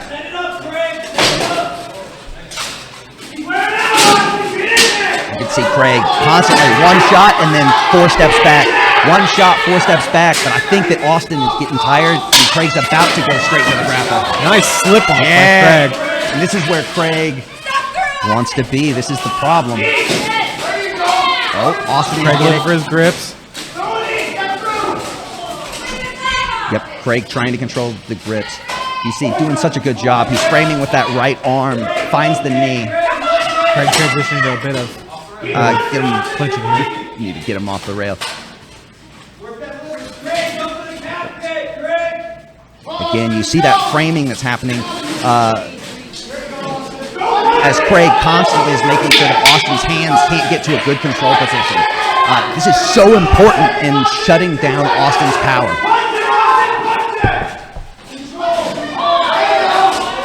Oh, Austin going for an attempt there.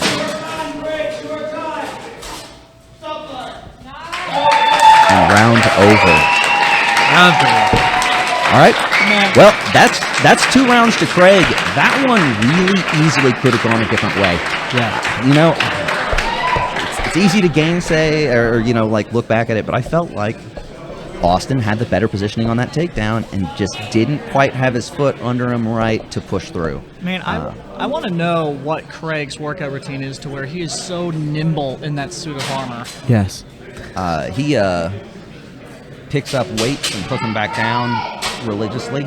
Well, Craig played football for a long time. He's done other sword fighting martial arts. He's done SCA and Baggy here. I mean, he's a CrossFit instructor and got really heavy into CrossFit and is a huge power athlete. So everything that he does is power jumping. It's definitely something you can tell with how well he moves in his armor.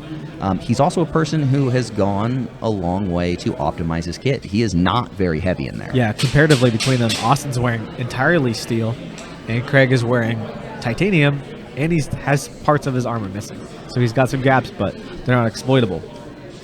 And then Austin's kit only weighs 80 pounds, so he's not carrying a whole lot on him. I mean, that's twice as much as my kit. That's heavy. True. I mean, Austin is in mostly steel. That's steel legs, steel greaves, pauldrons, body, arms, big old helmet. Also, Austin is wearing a gambazon. Craig is not. He is wearing a tunic. Yeah. A linen tunic. Yeah. It is the battle shamisa. It is amazing. Battle shamisa? It's a battle shirt. Oh. Yeah. Well, folks, I hope you're getting your money's worth. I certainly am, and I didn't have to pay to see this. Yeah, this is a phenomenal fight. The marquee matchup for sure. Man, it's just been a great night all around, kind of from start to finish. Yeah, in all these fights, we have fighters who are particularly skilled at something, and fighters who have a lot of energy and power, and we're seeing these compared to one another in juxtaposition to see which one comes out. All right, third round. Craig's looking for a huge punch. Gets himself trapped here, but we'll see what happens. Craig doesn't have good hand position right now, but is doing a good job to keep his posture and press Austin into it. You can see Craig trying to fight for hand positioning. He's got to get that broken. You see his right hand driving over, and now Craig's free. And now Craig's going to start taking over this grapple.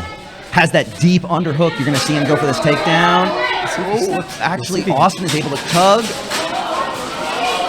Craig has got it. Craig has got it. Nice.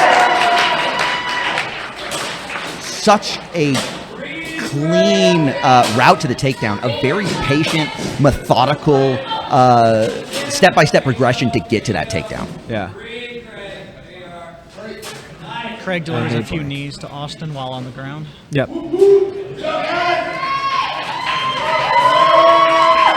You can definitely see that they are both a little bit tired at this point, but I don't expect them to slow down too much. Austin is not the type to stop going forward.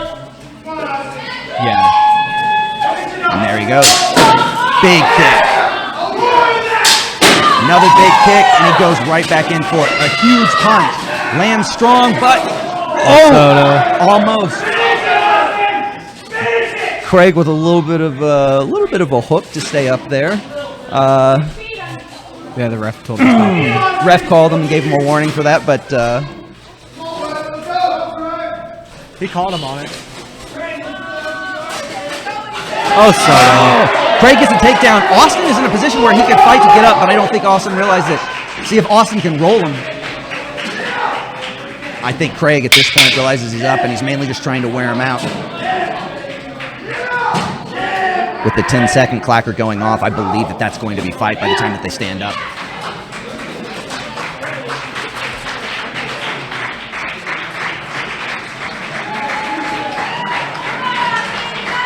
Crowd applauding both fighters. Oh, they're going to start the fight. I'm not sure he realizes it's 10 second. There, and he stops it. What a fight to end the night. Yeah, you're definitely right. Pretty good. Two extremely strong, powerful fighters going at it. I think it was really impressive to see where the skill and technique divide really changed the fight. You just don't see people who are able to deal with Austin. Yeah, and a lot of people, their way of dealing with his power is usually, pretty simple. They just run away. In Craig's case, it wasn't quite just running away. It was also controlling the potential dangers that came with it and denying him any ability to get a proper position. Absolutely. Except for the one in the second round. But and he did a great job by constantly drawing Austin in. He never let Austin get into a position where he could sit down on his punches, right? Yeah. He was always chasing, or they were on top of each other. They were in the clinch. Yeah. There was never a time where Austin could get free in the right place to stand and bang for a little bit, where he's been so devastating before in other fights. Yeah, and in these these big fights, it's so much of denying position, seeking position, all these other things. And Craig did such a great job at denying the positions that where Austin was powerful and increasing his, finding his own positions that were great. Absolutely. How'd you feel about it, Mitch? About what specifically? The fight, the night. Oh, wow.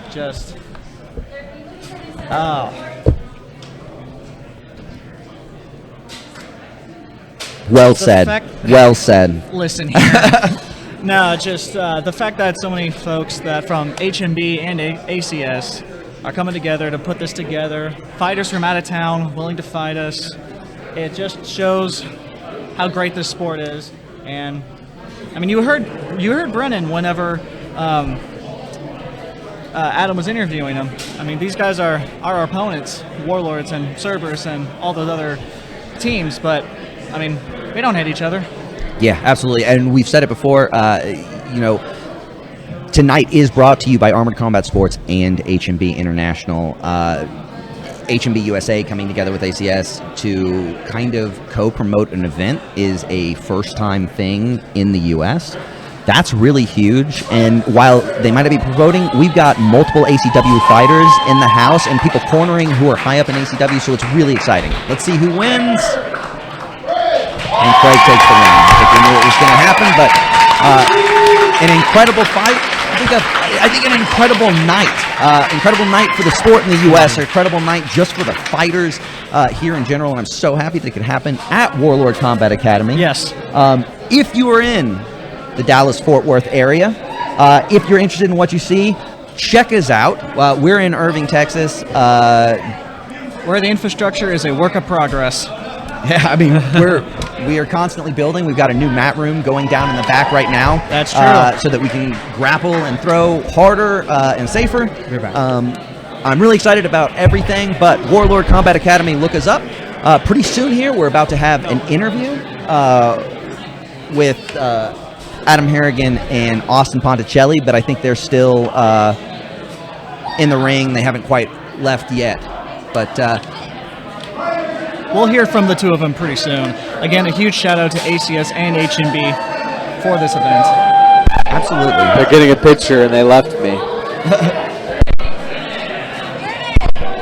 It's all right.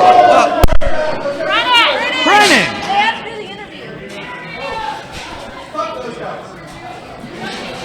Well, Brennan, that wasn't very nice to us.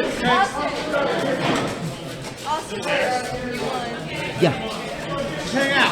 All right, we got Austin heading over here now, guys. We're going to switch it over to Adam.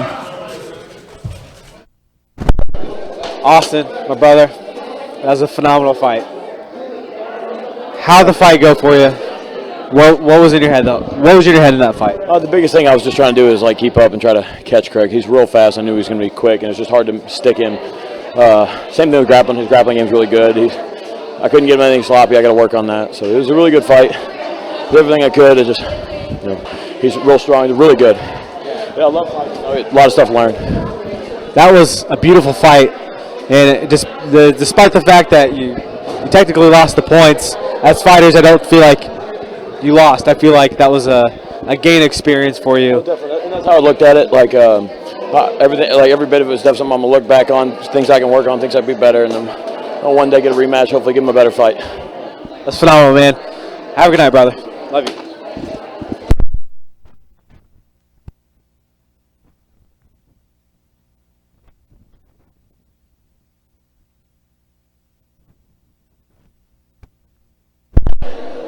Craig Ivey, ladies and gentlemen. Craig, that was a beautiful display of skill and experience over a younger and bigger fighter. Tell me what was going in your head and what did you do to prepare for this fight?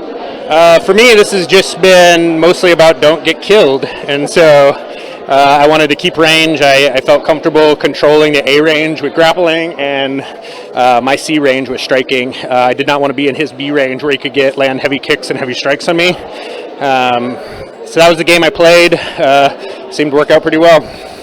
Yeah, we were talking about earlier during the stream, we talked about the juxtaposition between how one actually deals with physical traits and stuff like that and how you implement those skills. And it looked like most people just run away from powerful fighters. You did not run away. You actually denied his positions where he wanted to fight and sought your own positions and brought those to the fold. And it was beautiful. Yeah, thank you. If you know me, you know I love grappling, and so I don't give a shit how big you are. That's a happy place for me. Austin and I have grappled before. I felt like it was still a good, healthy position for me to be in. I got damn near 20 years of sword fighting in, so I felt confident in that too. So, like I said, my biggest worry was him falling on me and getting hit with one of those big fat punches of his. Yeah, he's got some power on him. So, being a veteran of the sport, normally I ask people, what do they want to do to get better at this? I want to know what is on the table for you the next year. What is your goal as a pro fighter, Craig? Well, my goal is to get Sergey Ukulov down here at the Warlord Combat Academy, and him and I have a rematch. So hopefully that's next year. Who knows the way of the world it is, but maybe it'll be the year after that. But we're going to do our best to make that happen. Oh, I've watched that fight before. I'd watch you fight now. I want to see that rematch. I want to see it so bad. As a competitor and a fan, both parts of you I want to see it so bad. I'm excited for you, brother. Congratulations on your win. Thank you, buddy. Take it easy, brother. Yeah.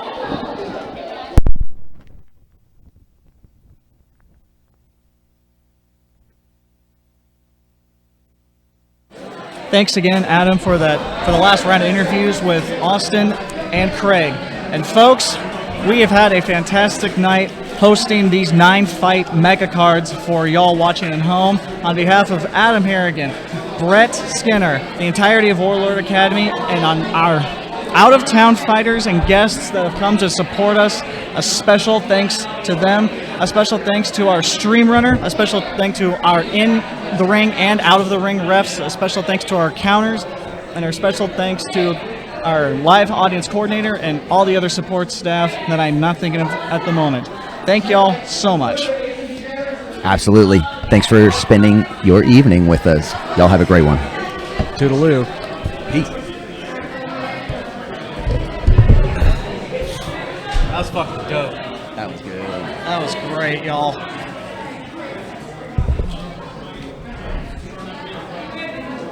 Our mics are still live. How about that? Yeah, it's still on. Is it off? Yeah. The stream's off.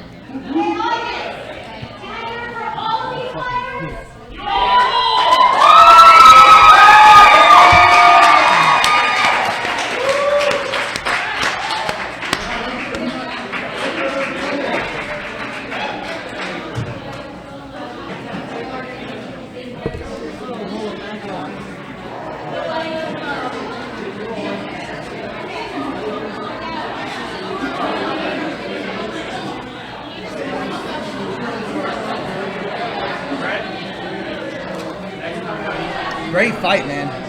Great fight. That was awesome. I really enjoyed it.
sometimes I'll